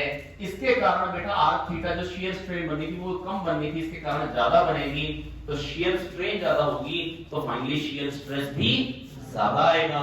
मतलब घुमाने में ताकत आपको ज्यादा लगानी पड़ेगी, घुमाने में ताकत आपको ज्यादा लगानी पड़ेगी। इसलिए हमको ये समझ में आया जो जो हॉलो है ना सेम मास की, वो ज्यादा स्ट्रॉन्ग, हाँ ना बोले? और इससे मेरे को दो बातें और समझ में आ रही। अच्छा बताओ, इसको घुमाना ज्यादा आसान होगा, छोटी रॉड को अगर इसको थीटा से घुमाएंगे, आर थीटा आगे नहीं, मान लो ये आया शियर स्ट्रेन, और सोचो यही यहां तक होती, अब वही आप उतना ही आगे जाते हैं तो शियर स्ट्रेन कम आता। अच्छा, बड़े को घुमाना आसान है, बड़े को घुमाना सोच भी सकते हैं, हर एक लेयर में कुछ कुछ आगे जाना ना, इससे ऊपर वाले कुछ आगे जाना, कुछ आगे जाना, तो जितनी ज्यादा होगी उसी फोर्स पे ज्यादा आगे निकल जाएगी, हाँ ना बोले यार? तो बेटा बस मैं आपसे ये कह रहा हूँ कि घुमाना किसको आसान होगा, घुमाना किसको आसान होगा? जितनी बड़ी, जितना बढ़िया बड़ा सरिया होगा उसको घुमाना उतना आसान, जितना बड़ा सरिया उसको घुमाना उतना आसान। क्वेश्चन क्या ये कह रहे हैं, it is difficult to twist a long rod as compared to small rod. Small वाले को घुमाना मुश्किल होता है। Reciprocal of bulk modulus compressibility, बिल्कुल सही बात है। Sliding of molecular layer easier होता है, बिल्कुल सही बात है। हॉलो शाफ्ट ज्यादा स्ट्रॉन्गर होती है, ये भी बिल्कुल सही बात है। क्वेश्चन नंबर 17 है ना, इसमें कैलकुलेशन थोड़ी सी ज्यादा दिख रही है 17 वाले में, पर कोई बात नहीं, हम घबराएंगे। इन्होंने कहा कि पीस है ब्रास का जिसमें जिंक है और कॉपर है ना, जिनके मास, जिसका मास एयर में आता है 12.9 है ना, अब वाटर में लेके गए तो मास 11.3 हो गया। आप नहीं मत सोचना किसी ने रास्ते में चोरी कर ली है, चोरी नहीं की है बेटा, यहाँ ना बॉइंट फोर्स होता है, इसलिए कम वेट आता है बेटा पानी। समझ में आ रही है? ऐसा ना सोचो कि भाई चोर को पकड़ना है। भाई मेरी बात समझ में आ रही है? फेयर एंड लवली बेटा यहाँ पर कम क्यों आ रहा है? क्योंकि बॉइंट फोर्स आ गया। कितना आ गया बॉइंट फोर्स? 1.6 ग्राम के बराबर बॉइंट फोर्स आ गया। क्या तो आ गया तुम? अब बेटा देखो, अब इन्होंने जो जो दे रखा है, 8.9 डेंसिटी दी है, 8 ली लो ना, 7.1 दी है, समझदारी दी, 7 ले लो, 12.9 ग्राम मास दिए, 13 ले लो। ऑप्शन बहुत नजदीक नजदीक के नहीं है। हाँ ना बोले? क्योंकि अगर आप 12.9 लेने लगे तो प्राण निकल जाएंगे आपके। अरे हाँ ना बोलो? तो बेटा पूछा क्या है इसमें? मास कॉपर का कितना है? m। तो उसमें जिंक का मास कितना होगा? 13 माइनस m। क्या ये बात सोच पाओगे? हाँ ना बोलो? अच्छा ये मास ग्राम में 13 ग्राम है, तो मास अपॉन डेंसिटी हो जाएगी वॉल्यूम। पहले तो मास ग्राम में था तो किलोग्राम के लिए 1000 से डिवाइड करते हैं। क्या ये बात मालूम है? पहले दोनों का मास किलोग्राम में करेंगे। ये किसका कॉपर का मास है, ये किसका मास है? जिंक का मास। अरे हाँ ना तो बोल दो यार। अरे हाँ ना बोलो यार। अच्छा मास अपॉन डेंसिटी वॉल्यूम होती है, ये बात मालूम है आपको? हेलो बेटा, स्पेसिफिक ग्रेविटी दे रखी उन्होंने 8.9, कितनी रखी है? तो 9000 किलोग्राम पर मीटर क्यूब बनेगा, क्योंकि बेटा density with respect to water है ना, डेंसिटी, और इसकी क्या हो जाएगी? 7.1, 7000 हो जाएगी। मास अपॉन डेंसिटी ये वॉल्यूम आ गई दोनों की मिला। पहले बेटा मास था 1000 से डिवाइड किया ताकि किलोग्राम में आ जाए। क्या ये बहुत मुश्किल है मास को 1000 से डिवाइड करके किलोग्राम में करने के लिए? और फिर डेंसिटी से डिवाइड किया ताकि मास अपॉन डेंसिटी से दोनों पार्ट्स की वॉल्यूम आ जाए। अच्छा अब ये वॉल्यूम आ गई, डाला किसमें? पानी। रो वी जी ये पॉइंट फोर्स और पॉइंट फोर्स है 1.6 ग्राम के वेट पर, 1.6 बाय 1000 किलोग्राम हो गया इनटू जी उसका वेट। अब 3 0 मिलके बन गए 6 0, काट देंगे। m/9 plus 13 minus m/7 is equal to 1.6। अब बेटा थोड़ी सी मेरी मदद करो। 13 9 जा 117 minus 9m plus 7m minus 2m, 9 7 जा 63, 63 इंटू 1.6 कर 16 3 जा 48, 8 4 16 6 जा 90, 100.8। अब मैं 100.8 को तो 101 लूंगा। क्या लूंगा भाई? मेरे को ना मतलब इतना पता है कि आंसर बहुत फास्ट नहीं है, और 100.8 को 101 लेने में समझदारी है। तो ये 101 और ये 117, 16/2 m आ गया 8। अब सबसे पास 8 के कौन सा आंसर है?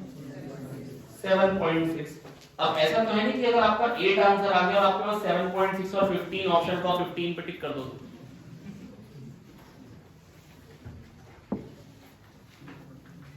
बेटा देखो है ना कि 13 ग्राम का आपके पास मटेरियल है,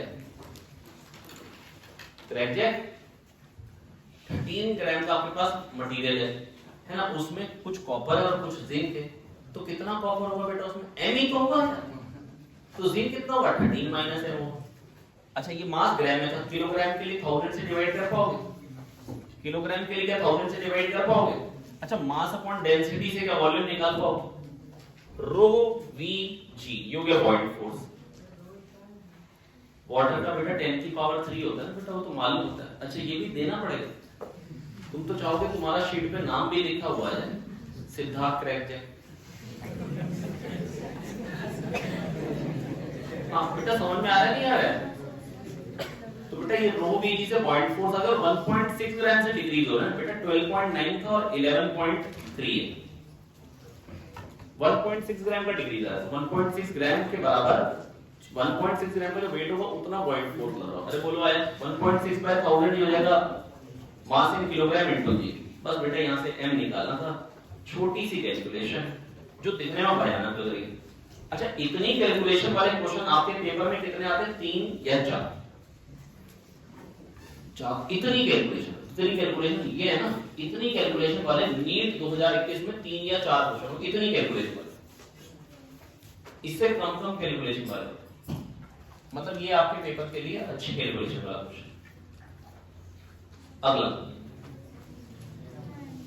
लास्ट 18 हो जाते हैं, इवन नंबर पे एंड करना चाहिए।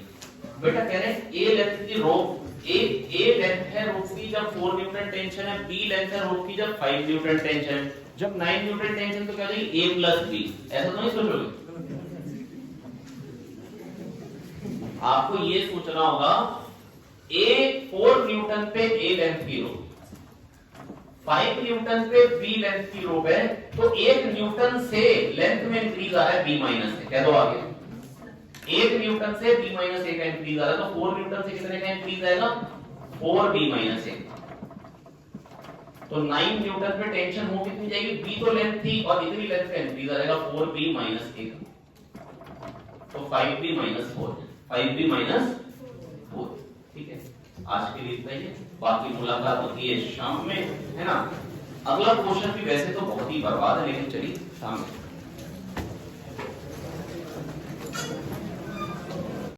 हाँ भैया ये देखिए बेटा क्वेश्चन नंबर 18, बच्चे कह रहे हैं दोबारा बताओ, 4 न्यूटन पे लेंथ थी ए, 5 न्यूटन पे हो गई बी, अरे हाँ ना बोलो, 4 न्यूटन पे थी ए, 5 न्यूटन पे क्या हो गई बी, तो 1 न्यूटन से बड़ी कितनी बी माइनस है, 1 न्यूटन से बड़ी कितनी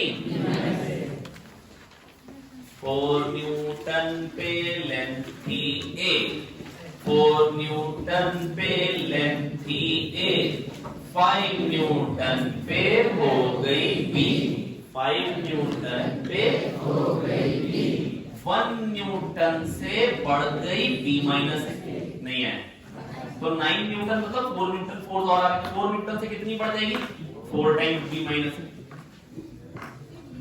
अरे 1 न्यूटन से अगर, अरे 1 न्यूटन से बी माइनस ए बढ़ रही है ना,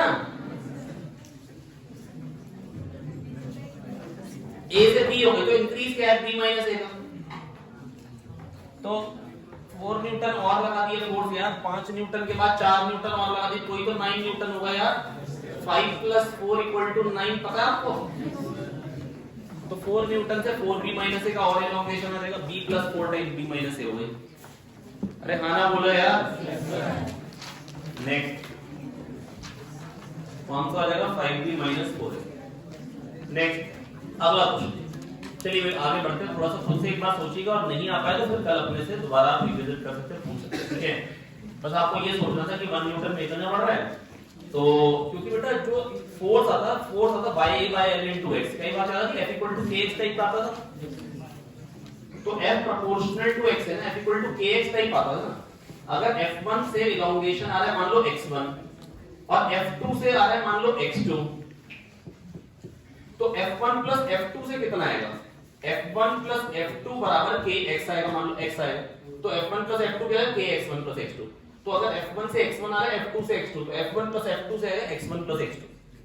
अरे हाँ ना बोलो यार, तो 4 न्यूटन पे लेंथ थी a, 5 न्यूटन पे हो गई b, 1 न्यूटन से बढ़ गई b माइनस a, 4 न्यूटन से बढ़ जाएगी 4 टाइम b माइनस a, तो वो कितनी जाएगी b plus 4 time b minus a, b plus 4 time b minus a। Next, पानी का टैप जब बंद था तो प्रेशर था 3.5 इंटू 10 की पावर 5 न्यूटन पर मीटर स्क्वायर, बाद में 3 इंटू 10 की पावर 5 न्यूटन पर मीटर स्क्वायर हो गया, मतलब 0.5 से प्रेशर कम हो गया, 0.5 इंटू 10 की पावर 5 से कम, जितने से कम हो गया उतनी काइनेटिक एनर्जी मिल गई, हाफ रो v स्क्वायर, पहले आ गया भाई, हाफ पे से कट ही जाएगा, और रो है 10 की पावर 3 v स्क्वायर 100 आ गया, v आ गया 10, कह दो आगे।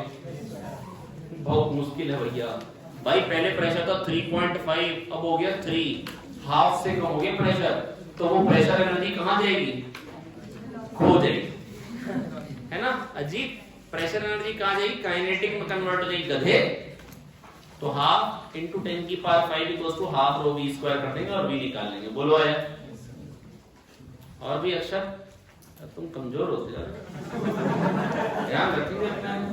नेक्स्ट कह रहे हैं यूट्यूब है भाई, क्या है, अरे वो वाली यूट्यूब नहीं जिस पे आप वीडियो देखते थे घर पे,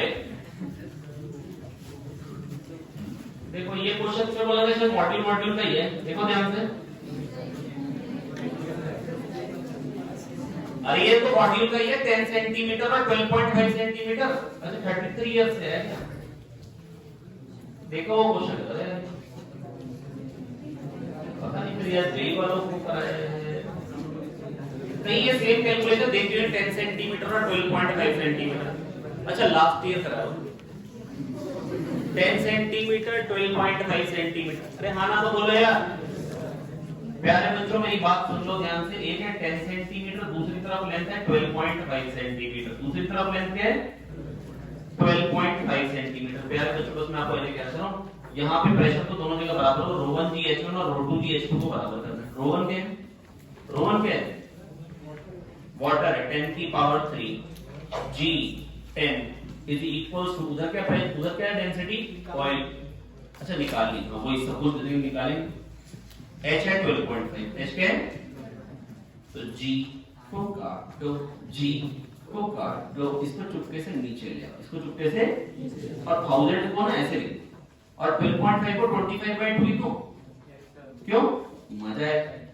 25 4 का 100 होता, 0 का 0, कुछ गड़बड़ होती है। ये 10 भी है ना साथ में, तो इसको 0 आ गया। क्या तो आगे तो 400 into 2 क्या आ गया 800, क्या आ गया? अच्छा रिलेटिव डेंसिटी बतानी है, अपॉन 1000 कर देंगे यार, density with respect to water करनी है ना, अपॉन 1000 कर देंगे, अपॉन क्या तो आ गया यार। ठीक है आगे बढ़ो, क्वेश्चन नंबर 21 पे चलते हैं। कहां पे चलते हैं? Question number 21। ये बहुत ही बेकार क्वेश्चन, ये बहुत ही बेकार, इतने बेकार क्वेश्चन आपको ढूंढ के भी मुश्किल से मिलेंगे, लेकिन फोटो अच्छी है। कितने लोग करने में कामयाब थे? कोई बात नहीं। कितने लोग निकाल पाए पेपर में? दे रहा हूं बस पूरा करकट। बेटा यहाँ पर वेलोसिटी है vp और यहाँ पे वेलोसिटी है vq। दिया गया vp vq में से क्या दे रखा है, क्या पूछ रखा है? vp दिया कितना, एरिया में दे रखा है 10 की पावर -2 a है, और यहाँ पे 2a/3 और यहाँ पे 2a/3 है। ठीक है, और टोटल फ्लो रेट पता है कितना दिया है? 0.1 मीटर क्यूब पर सेकंड। तो total flow rate 0.1 is equals to a/3, a कितना है 10 की power -2, a/3 into vp, vp कितना दिया है चलो जो भी है, और 2a/3 2 into 10 की पावर -2,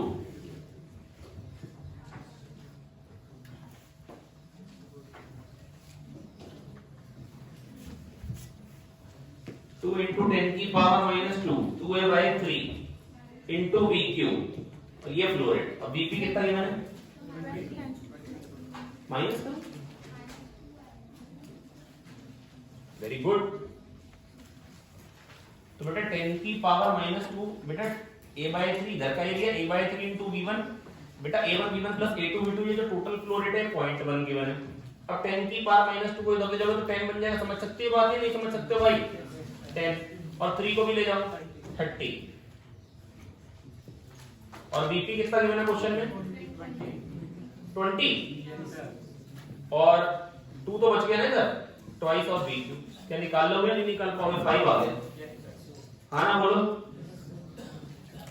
ठीक है भाई। अब यार ये मेटा सेंटर, वैसे तो देखो बेटा कोर्स की बात नहीं है ना, इसके लिए हमने ना थोड़ी देर में आपको वीडियो दिखा देंगे क्लियर है, इसको वीडियो दिखनी पड़ेगी है ना। जो लोग देख रहे हैं भैया वो मेटा सेंटर डालें है ना, आपको एक बड़ी शानदार सी वीडियो मिल जाएगी एनिमेटेड, आपको समझ में आ जाएगा। वैसे अभी कोर्स करें, ठीक है। नेक्स्ट 23rd वाला question, a1 v1 plus a2 v2, अच्छा a1 v1 a2 v2 plus a3 v3, एक तरफ से पानी आ रहा है, दो तरफ जा रहा है। क्या आप लोगों ने ऐसे क्वेश्चन कर रखे थे? Yes sir. क्या ये मॉड्यूल का है? ये भी नहीं है, ये भी मॉड्यूल का नहीं है, ऐसा मत करो यार। मैंने देखी है ये फोटो यार आपकी मॉड्यूल में। अच्छा वैल्यूज अलग है, उससे कोई फर्क नहीं। ऐसे बेशरम लोग हैं कि वैल्यूज अलग है तो कह रहे ऐसा बोल रहा है। a2 b2 दोनों गिवन है, a1 b1 दोनों गिवन है, a3 गिवन है, b3 पूछा है। बेटा एक ही अननोन है यार, पहले यार ये निकाल लेंगे यार। कैसे करेंगे? a1 b1 equal to a2 b2 plus a3 b3। a1 कितना है 0.2 into 4 0.8, A2 B2 कितना है 0.4, A3 B3 कितना है 0.4 into B3। ये चुपके से लगाएगा 0.4 और B3 आ गया यहाँ से 1, कितना आ गया, बहुत ही शानदार तरीके से आ गया। कैपिलैरिटी एक्शन कब नहीं होता बेटा, कैपिलरी या तो एंगल याद आया 90 हो, जब एक्यूट होता है तो ऊपर जाता है एंगल ऑफ कांटेक्ट, जब ऑब्ट्यूज होता है तो वो नीचे आया ऐसे करके, याद आई बातें, और जब 90 होता है तो ऊपर जाता है नीचे आता है। सरफेस टेंशन जीरो कब होती है, बॉइलिंग पॉइंट पे, याद आ गया, क्रिटिकल टेंपरेचर पे बॉइलिंग पॉइंट पे सरफेस टेंशन क्या होती है, जीरो होती है। ठीक है, नेक्स्ट 25 कह रहे दो रेन ड्रॉप्स, दो ड्रॉप्स कोइलिस कर गई और बन गई एक ड्रॉप, तो स्टेडी स्पीड मतलब टर्मिनल स्पीड की बात करें, किसकी बात कर रहे हैं, देखो दो ड्रॉप कोइलिस कर गई, ये जिसका भी पेपर मेरे हाथ में दुर्ग कन्या ने कर रखा है 2v हो जाएगी वेलोसिटी टर्मिनल, आपका ये बहुत ही बेकार बात। वैसे जिन्होंने पेपर में पहले YDSC वाला जो पोर्शन है वो पहले किया होगा तो थोड़ा सा ज्यादा अच्छा रहा होगा, क्योंकि उसकी प्रैक्टिस आपकी अच्छी हो चुकी थी, यही आखिरी वाले पोर्शन की प्रैक्टिस अच्छी हुई नहीं थी, मतलब आखिरी वाला मतलब शुरुआत वाला जो शुरू के 25 क्वेश्चन। पर बेटा देखो दो ड्रॉप की 4/3 पाई आर क्यूब एक की वॉल्यूम होती है, बात मालूम है या नहीं मालूम है, इनटू 2 ये टोटल वॉल्यूम हो गई, बराबर 4/3 पाई कैपिटल आर क्यूब, बराबर 4/3 पाई कैपिटल आर क्यूब, तो आर कितना आ गया 2 की पावर 1/3 आर। अरे हाँ ना बोलो भाई,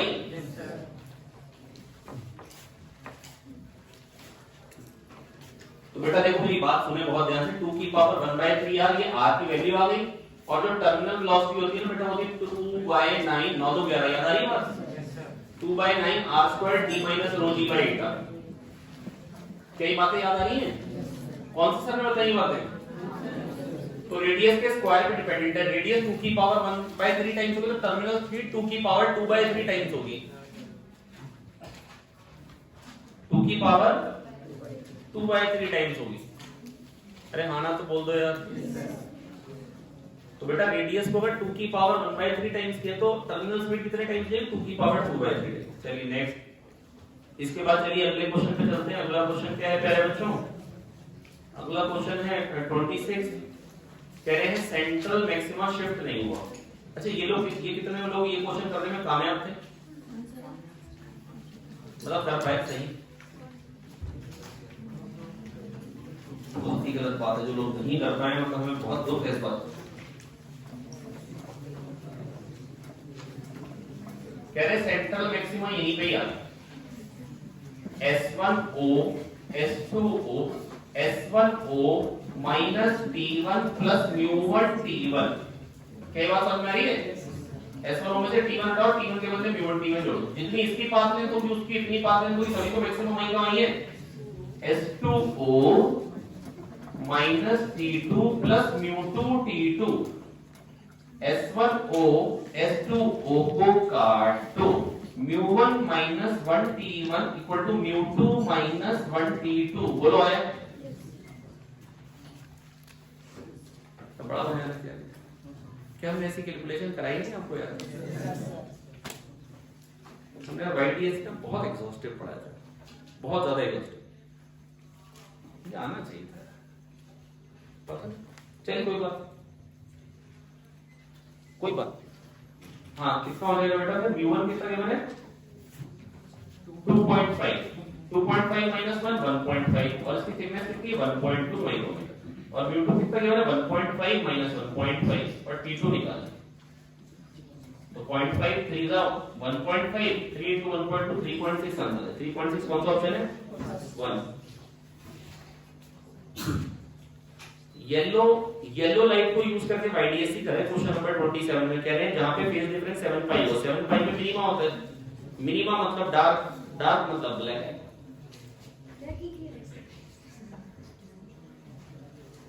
इन YDSC the distance between the slits is half, small d को हाफ कर दिया और कैपिटल D को डबल कर दिया, तो फ्रिंज विड्थ कितने टाइम्स है, lambda capital D by small d मालूम है आपको, इसको डबल कर दिया इसको हाफ कर दिया तो 4 टाइम्स हो जाएगी, नहीं समझ में आया, अरे हाँ ना तो बोलो, पक्का आ गया, नहीं आया, अरे कैपिटल टी को डबल कर दिया, स्मॉल टी को हाफ कर दिया तो 4 टाइम क्यों नहीं? इससे बेकार क्वेश्चन तो ढूंढे ढूंढाए भी ना मिलेंगे ना। अब देखो ये जो 29 है ना, ये गलत क्वेश्चन है, पर बेटा ऐसे क्वेश्चन ना कई बार आ चुके बेटा। तो इंटेंसिटी ना प्रोपोर्शनल टू ए स्क्वायर होती है, लेकिन ना जब तक चल रहा होता है वेव्स तब तक तो लोगों को याद होता है, इनफैक्ट टीचर्स को। और जब वेव्स के बाद आ जाता है वेव ऑप्टिक्स, है ना, काफी जमाने बाद, तो I proportional to a square याद रहता है, फिर अचानक से ना लोगों के मन में आता है I equal to a square. In fact मैं आपको एग्जैक्टली अगर ईयर बताऊं, 2015 की बात है, 16 की बात है, आपका बोर्ड में भी क्वेश्चन आया था, प्रूव करने की इंटेंसिटी इक्वल टू इतना ए स्क्वायर, 5 नंबर का क्वेश्चन था, साथ में छोटा सा न्यूमेरिकल भी था, और वहां पर भी I equal to a square में क्वेश्चन था, प्रूव करो यहाँ पे इंटेंसिटी इतनी है, और वो खाली ए स्क्वायर प्रूव करने, मतलब बहुत ही करीबी थी। तो मतलब ये नॉर्मल है कि देखो अब अगर मिनिमा है, एक का एम्पलीट्यूड 4a, एक का 2a, तो बेटा अगर अपोजिट डायरेक्शन तो मिनिमा पे क्या बनेगा 4a 2a का 2a, और intensity proportional to a square होती है, तो 2a का स्क्वायर 4a स्क्वायर, है ना, मतलब इंटेंसिटी, मतलब assuming intensity equal to a square, ठीक है। अब ये भाई मतलब सॉरी हम नहीं कुछ कर सकते। नेक्स्ट अगला क्वेश्चन, अब बेटा मैक्सिमा पे इंटेंसिटी I नॉट है, कह रहे इन YDSC I not is the intensity at central maxima, ठीक है। अरे ये बात समझ में आ गई, the intensity at a point P,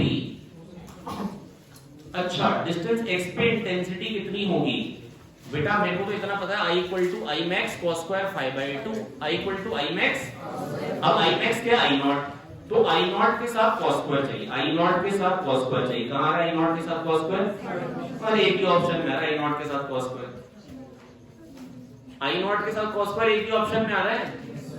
ये जो बेशर्म लोग होते हैं ना, है ना, या तो वो गलत करते हैं और करके नहीं आते हैं, है ना। अरे भाई I नॉट के साथ cos स्क्वायर तो एक ही ऑप्शन में, इसमें क्या दिमाग लगाना था पूर्णिमा ठाकुर, नींद आ गई, अच्छा नींद अब नहीं आ रही है, गुड बेटा। ये कितने लोग सही करके आए, अच्छा कितने लोगों ने वहां जाके दिमाग बस इतना ही लगाया कि I नॉट के साथ cos स्क्वायर देख लिया हो, चलो जिन्होंने नहीं लगाया वो भी कोई दिक्कत की बात नहीं, ऐसा कुछ नहीं। मान लो अगर कैपेसिटी में ऐसा क्वेश्चन है तो फिर देख लोगे, फिर भी नहीं देख पाओगे बेटा। आपने बातें बहुत ध्यान समझे बेटा, एटलीस्ट जिस क्वेश्चन में कैलकुलेशन की डिमांड ना हो, थोड़ा सा दिमाग लग सकता हो, ऑप्शन अच्छे हो तो बेटा उसको पढ़ ले ढंग से, ऐसा नहीं इसको सॉल्व नहीं कर पाएंगे, बिल्कुल कर पाएंगे, क्या बात कर रहे हैं। सेंट्रल मैक्सिमा से x ऊपर पूछा है कि इंटेंसिटी क्या होगी, बिल्कुल पता है I equal to I naught cos square 5/2, हाँ ना बोलो। अब 5 कितना होगा, 5 over 2 pi by lambda, path difference, path difference क्या होगा d sin थीटा, क्या बात याद आ रही है, थीटा पे path difference d sin theta, sin theta, tan theta by by capital D, उन्होंने y को x कह रखा है, अब लैम्डा d बाय d को उन्होंने बीटा कह दिया, हो ये कैसे होगा यार, 2 pi bye 2 pi x by beta हो जाएगा, पर मेरे को 5 नहीं 5/2 चाहिए, उसकी वैल्यू डाल दो। अरे हाँ ना तो बोल दो यार, I equal to I max cos square 5/2 मालूम है ना, अरे I के साथ I मैक्स तो I नॉट कहीं रखा, I नॉट cos स्क्वायर 5 देखना था। चलिए बातें आ गया है ना, अभी यानी पेपर खत्म कर, कल सुबह आपको कोई डाउट रहेगा तो पूछ लीजिएगा, है ना, एक बार पेपर है ना थोड़ा सा चलते हैं। चलिए नेक्स्ट क्वेश्चन क्या है कि बेटा क्या है, मैक्सिमम और मिनिमम इंटेंसिटी जो है उसका रेशियो जो है वो 15/16 है, तो रेशियो ऑफ इंटेंसिटी क्या होगी बेटा, क्या ऐसी चीजें आप सोच सकते हैं, ये बहुत मुश्किल हो जाएगा। मैक्सिमम और मिनिमम इंटेंसिटी का रेशियो क्या देना है बताओ जरा, 25/16 √I1 प्लस √I2 का होल स्क्वायर, ये मैक्सिमम इंटेंसिटी होती है, ये बात मालूम है, और √I1 माइनस √I2 का होल स्क्वायर ये क्या होती है, मिनिमम इंटेंसिटी। बेटा अगर ये बात नहीं मालूम है तो हम कुछ नहीं कर पाएंगे, और 14 थोड़ी ना भाई 16 है ना, तो √I1 प्लस I2 अंडर ले लीजिए दोनों तरफ, ये 4 बन जाएगा, 4 इधर आ जाएगा, ये 5 बन जाएगा, 5 टाइम्स √I1 माइनस √I2, तो यहां से क्या आ जाएगा √I1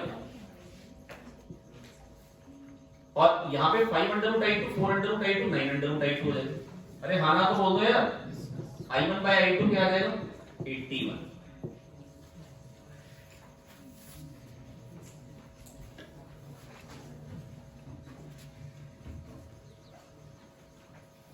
आप ठीक क्या हो, बड़ा मुश्किल है क्या कर पाए थे?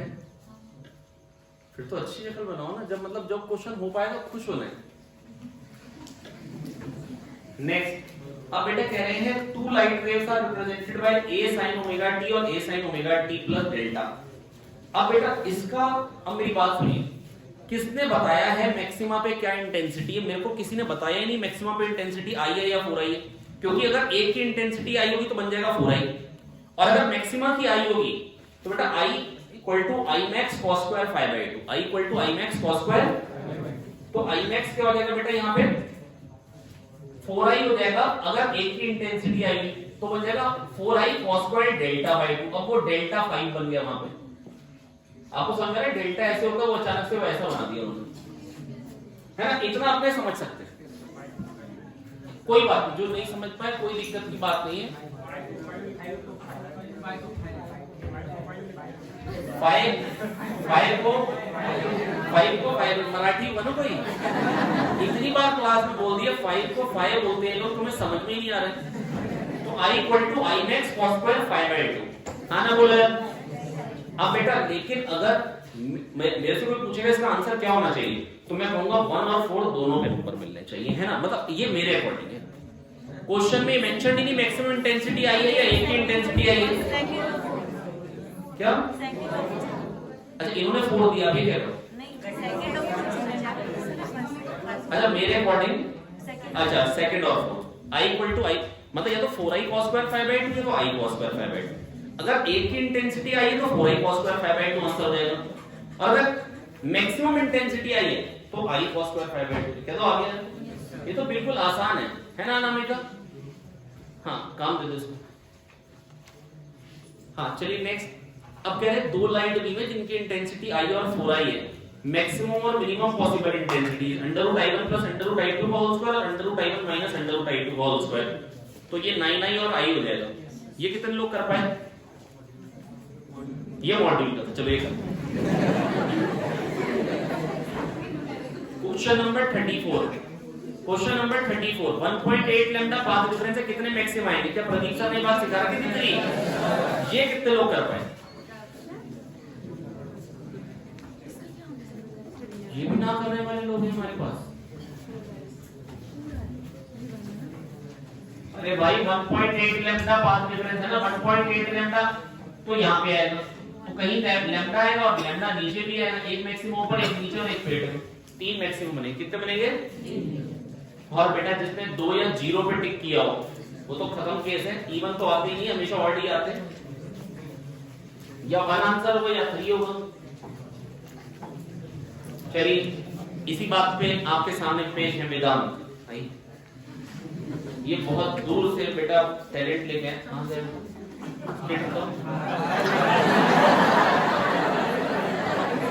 अच्छा बेटा एंगुलर फ्रिंज विड्थ देखी 0.2 डिग्री, और फिर कह रहे हैं एपरेटस को डाल दिया पानी में, पता नहीं क्या इंटरेस्ट है पानी में डालने में, और पानी में डालने के बाद कह रहे हैं एंगुलर, अच्छा एंगुलर फ्रिंज विड्थ बेटा क्या होती है बता दो दुनिया वालों को, एंगुलर फ्रिंज विड्थ क्या होती है? Angular fringe width lambda by small D, lambda by मालूम है ये बात बेटा? एंगुलर फ्रिंज विड्थ को ओमेगा से डिनोट करते हैं, ये होता है, ये है लीनियर फ्रिंज विड्थ बीटा, तो ओमेगा होता है tan ओमेगा को या ओमेगा को, क्योंकि ओमेगा बहुत छोटा होता है, ओमेगा होता है beta by capital D, beta by, तो बेटा लैम्डा डी बाय डी, तो लैम्डा बाय स्मॉल डी। अच्छा ये तो याद ही होगा ना, फ्रिंज विड्थ को अपॉन वैल्यू करना होता है, तो 0.2/4/3, बस 0.2/4 हो जाएगा 0.05, 0.15 आंसर है। अरे हाँ ना तो बोलो यार, कौन सा ऑप्शन था ये? क्वेश्चन नंबर क्या है? 35। हाँ हाँ हाँ मिली। अब बेटा 0.2 से तो छोटा ही बोलोगे यार आंसर, और 0.2 से छोटे 2 ऑप्शन है, 0.1 तो हो नहीं सकता, उसके लिए तो μ2 चाहिए। चलिए नेक्स्ट कह रहे हैं P is the 11th fringe on other side as measured from Q।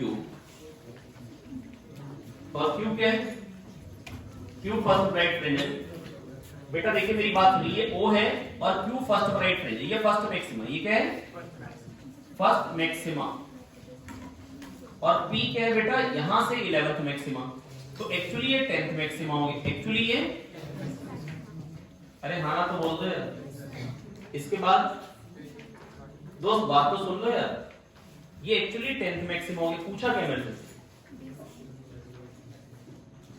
S1B, अरे पाथ डिफरेंस पूछा है। अरे भाई S1 ये है और ये बना है, ये क्या होगा? Path difference. और पाथ डिफरेंस क्या होता है 10th मैक्सिमा पे? बताओ जरा। 10 लैम्डा। कितना होता है? लैम्डा की मैंने 10 लैम्डा बताना। ठीक, कौन सा ऑप्शन हो जाएगा? अरे लैम्डा 6000 into 10 की पावर माइनस 10 है, तो 10 लैम्डा निकालो। 6000 10 की पावर माइनस 9, 6 into 10 की पावर माइनस 6। आप लोगों का favourite answer. Next, in a single slit diffraction the first minima of wavelength lambda 1, first minima कहां था? a sin theta equal to nth minima था a sin theta equal to n lambda। अरे हाँ ना तो बोलो यार। और sin थीटा थीटा होता है तो ज्यादातर छोटा होता है, तो a theta equal to lambda 1। और उसी जगह पे किसी का तीसरा मैक्सिमा आ रहा है, तो 3.5 लैम्डा 2। क्या बात याद आ गई है? इसमें nth मैक्सिमा आता था n प्लस हाफ लैम्डा पे, डिफरेंट होता है यहाँ पे n माइनस हाफ के बदले n प्लस हाफ। बताया था प्रदीप सर ने? अच्छा ये कितने लोग करने में कामयाब थे? सारी का पेपर में करके क्या ये हो? चलिए, तो lambda 1 equal to 3.5 lambda 2। Next, angular position of the second minima is 30 degree. बेटा लैम्डा दे रखा है, लैम्डा निकालना है, स्लिट विड्थ दे रखी है और सेकंड मिनिमा 30 डिग्री का है, तो a sin 30 इक्वल टू, ये बात बताई क्या प्रदीप सर ने? a sin theta equal to n lambda होता है। a sin theta equal to, क्योंकि थीटा जब छोटा होता है फिर थीटा को हम क्या ले लेते हैं बेटा? थीटा ले लेते हैं, sin थीटा को थीटा। तो a sin theta equal to n lambda, कौन सा मिनिमा? Second, 2 lambda. a कितना देखा है? 24 into 10 की पावर माइनस 7 मीटर कर दो। साइन थीटा हो गया हाफ, यहाँ पे 2 है, ये फॉरवर्ड छलांग मार के नीचे आ जाएगा, है ना? 2 2 का 4 हो जाएगा, 4 6 जा 24। 6 into 10 की power minus 7, that is 6000 angstrom. 6 वाला आंसर आने खत्म बात है। नेक्स्ट, अगला question, in a single slit diffraction pattern first minima for light of wavelength 600 nanometre coincide with first maxima of some other wavelength lambda. अरे बिल्कुल बेकार बात है भाई। a sin theta is equals to, ये क्या है? फर्स्ट मिनिमा ऑफ 600, तो a sin theta equal to 1 lambda हो जाएगा। हाँ ना बोलो यार? नहीं है? और कह रहे यही इसी थीटा पे किसी दूसरी वेवलेंथ लैम्डा का फर्स्ट मैक्सिमा है, और फर्स्ट मैक्सिमा का था 1.5 लैम्डा। a sin थीटा बराबर n plus half lambda. nth maxima आता है n प्लस हाफ लैम्डा पे। कई बात याद आ रही है? तो यहां से क्या बन जाएगा? ये 1.5 को इधर लेंगे, लैम्डा को निकाल लेंगे। 600 का 6000 हो जाएगा, पॉइंट हटाएंगे तो 15 4 का 60 होता है, 400।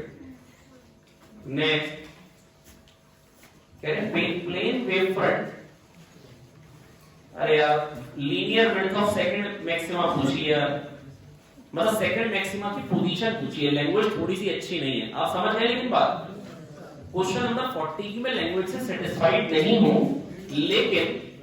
लेकिन पल्ले पड़ जाएगी बात की कहना क्या चाह रहे हैं। आप लोग समझ गए, कीवर्ड आपको मिल गया, वो आपको समझ में आ गया कहना क्या चाह रहे हैं। सेकंड, अच्छा linear width of second maxima,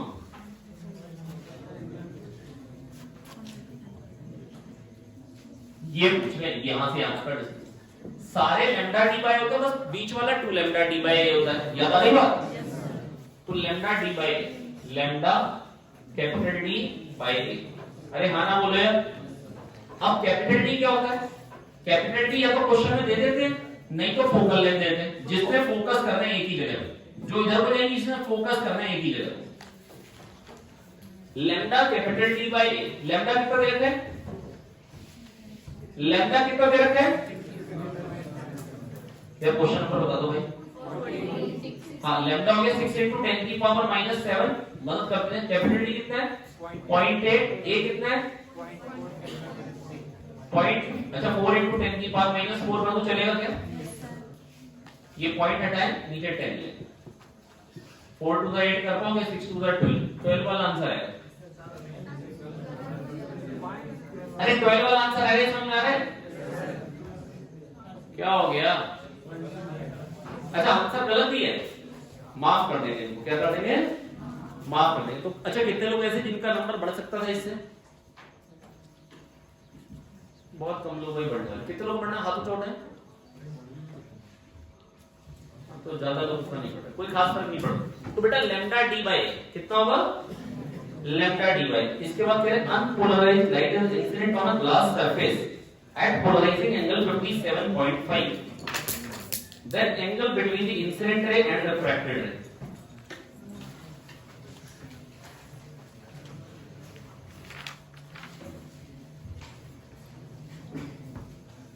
Unpolarized light is incident on a glass surface at polarizing angle 57.5. अच्छा 57.5 पे पोलराइजिंग एंगल पे आ रही है, तो 57.5 पे चली जाएगी। और इस टाइम होता क्या जब 90 डिग्री होता है? अब यार ये तो देख ही रहे ना, 180 से ज्यादा तो दिख रहा होगा। 90 में 100 से ज्यादा जोड़ोगे तो समझ में आ रही बात या नहीं आ रही है? पर कर लो यार, 57.5 का डबल क्या हो जाएगा? बटा हो जाएगा 115, 115 हो गया ना ये। यार कर पाओगे 57.5 का डबल या नहीं कर पाओगे? इन दोनों रे में एंगल पूछा कितना है, तो बेटा ये हो गया 115 प्लस 90, 115 प्लस 90 कर पाओगे 5, 205। अच्छा या तो आप ये एंगल बोल सकते थे बेटा, ये बोल दो या ये बोल दो, अब पता नहीं ऑप्शन में किसके साथ मैच कर जाता है, ये तो मैच करेंगे, तो फिर दूसरा वाला बोलने की जरूरत। मान लो अगर आपने ये निकाला होगा और ऑप्शन में नहीं होता, तो अगर ये थीटा तो 360 माइनस थीटा कर देते, 360 माइनस 205, तो कितना आ जाएगा बेटा? 155, और 155 ऑप्शन।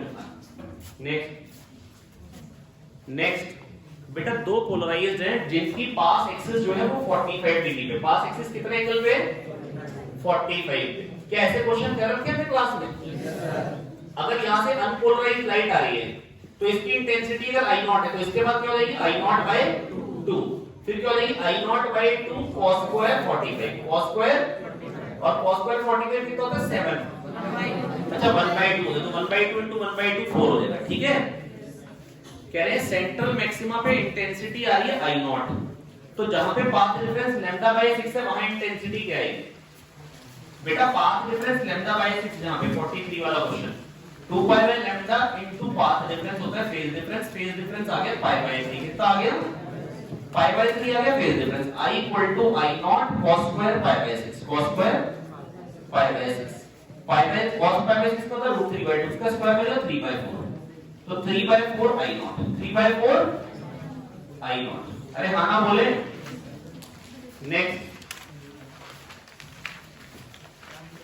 क्रिटिकल एंगल दे रखा है आपको sin inverse 3/5, sin theta c 1/μ मालूम है, तो क्या यहां से सोच पा रहे म्यू हो गया 5/3। पोलराइजिंग एंगल क्या होता है? tan i equal to mu. कितने लोगों को ये बात मालूम है? Polarising angle tan i equal to mu होता है। भाई राम, कितने लोगों को ये बात नहीं मालूम है? tan i equal to mu, polarising angle tan i equal to mu मालूम है क्या? मैंने बताया था ब्रूस्टर्स लॉ। तो sin थीटा c 1/μ, तो यहां से म्यू आ गया 5/3 और tan इनवर्स म्यू से बेटा आंसर आ गया। At what incidence will reflected light from glass be completely polarized? completely polarized इस एंगल पे होगी। बहुत ही बर्बाद क्वेश्चन बेटा। tan i इक्वल टू 1.5 करना है, आप कर पाओगे? अब बेटा tan i इक्वल टू 1.5 अगर आपको ये एंगल नहीं मालूम है, अगर आप इससे सोच रहे हैं कि आप बच गए, आपने बड़ा बढ़िया काम कर लिया, क्योंकि अभी एंगल मालूम नहीं है तो हम कैसे कर सकते हैं? हम तो बायो वाले। बेटा इतना तो पता है tan 45 1 होता है और tan 60 √3 होता है। tan 60 क्या होता है? तो √3 होता है 1.7, तो ये तो पता लग गया 45 से 60 के बीच का ही आंसर होगा। इतना बेटा आपको सोचना।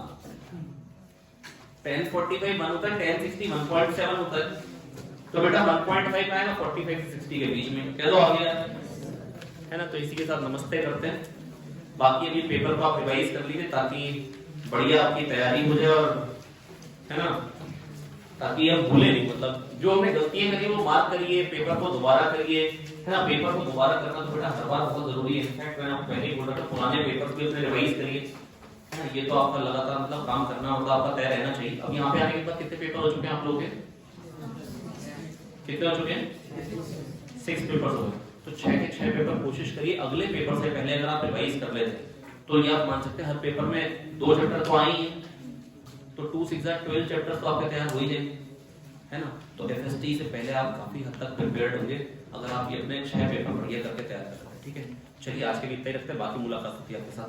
Thank you.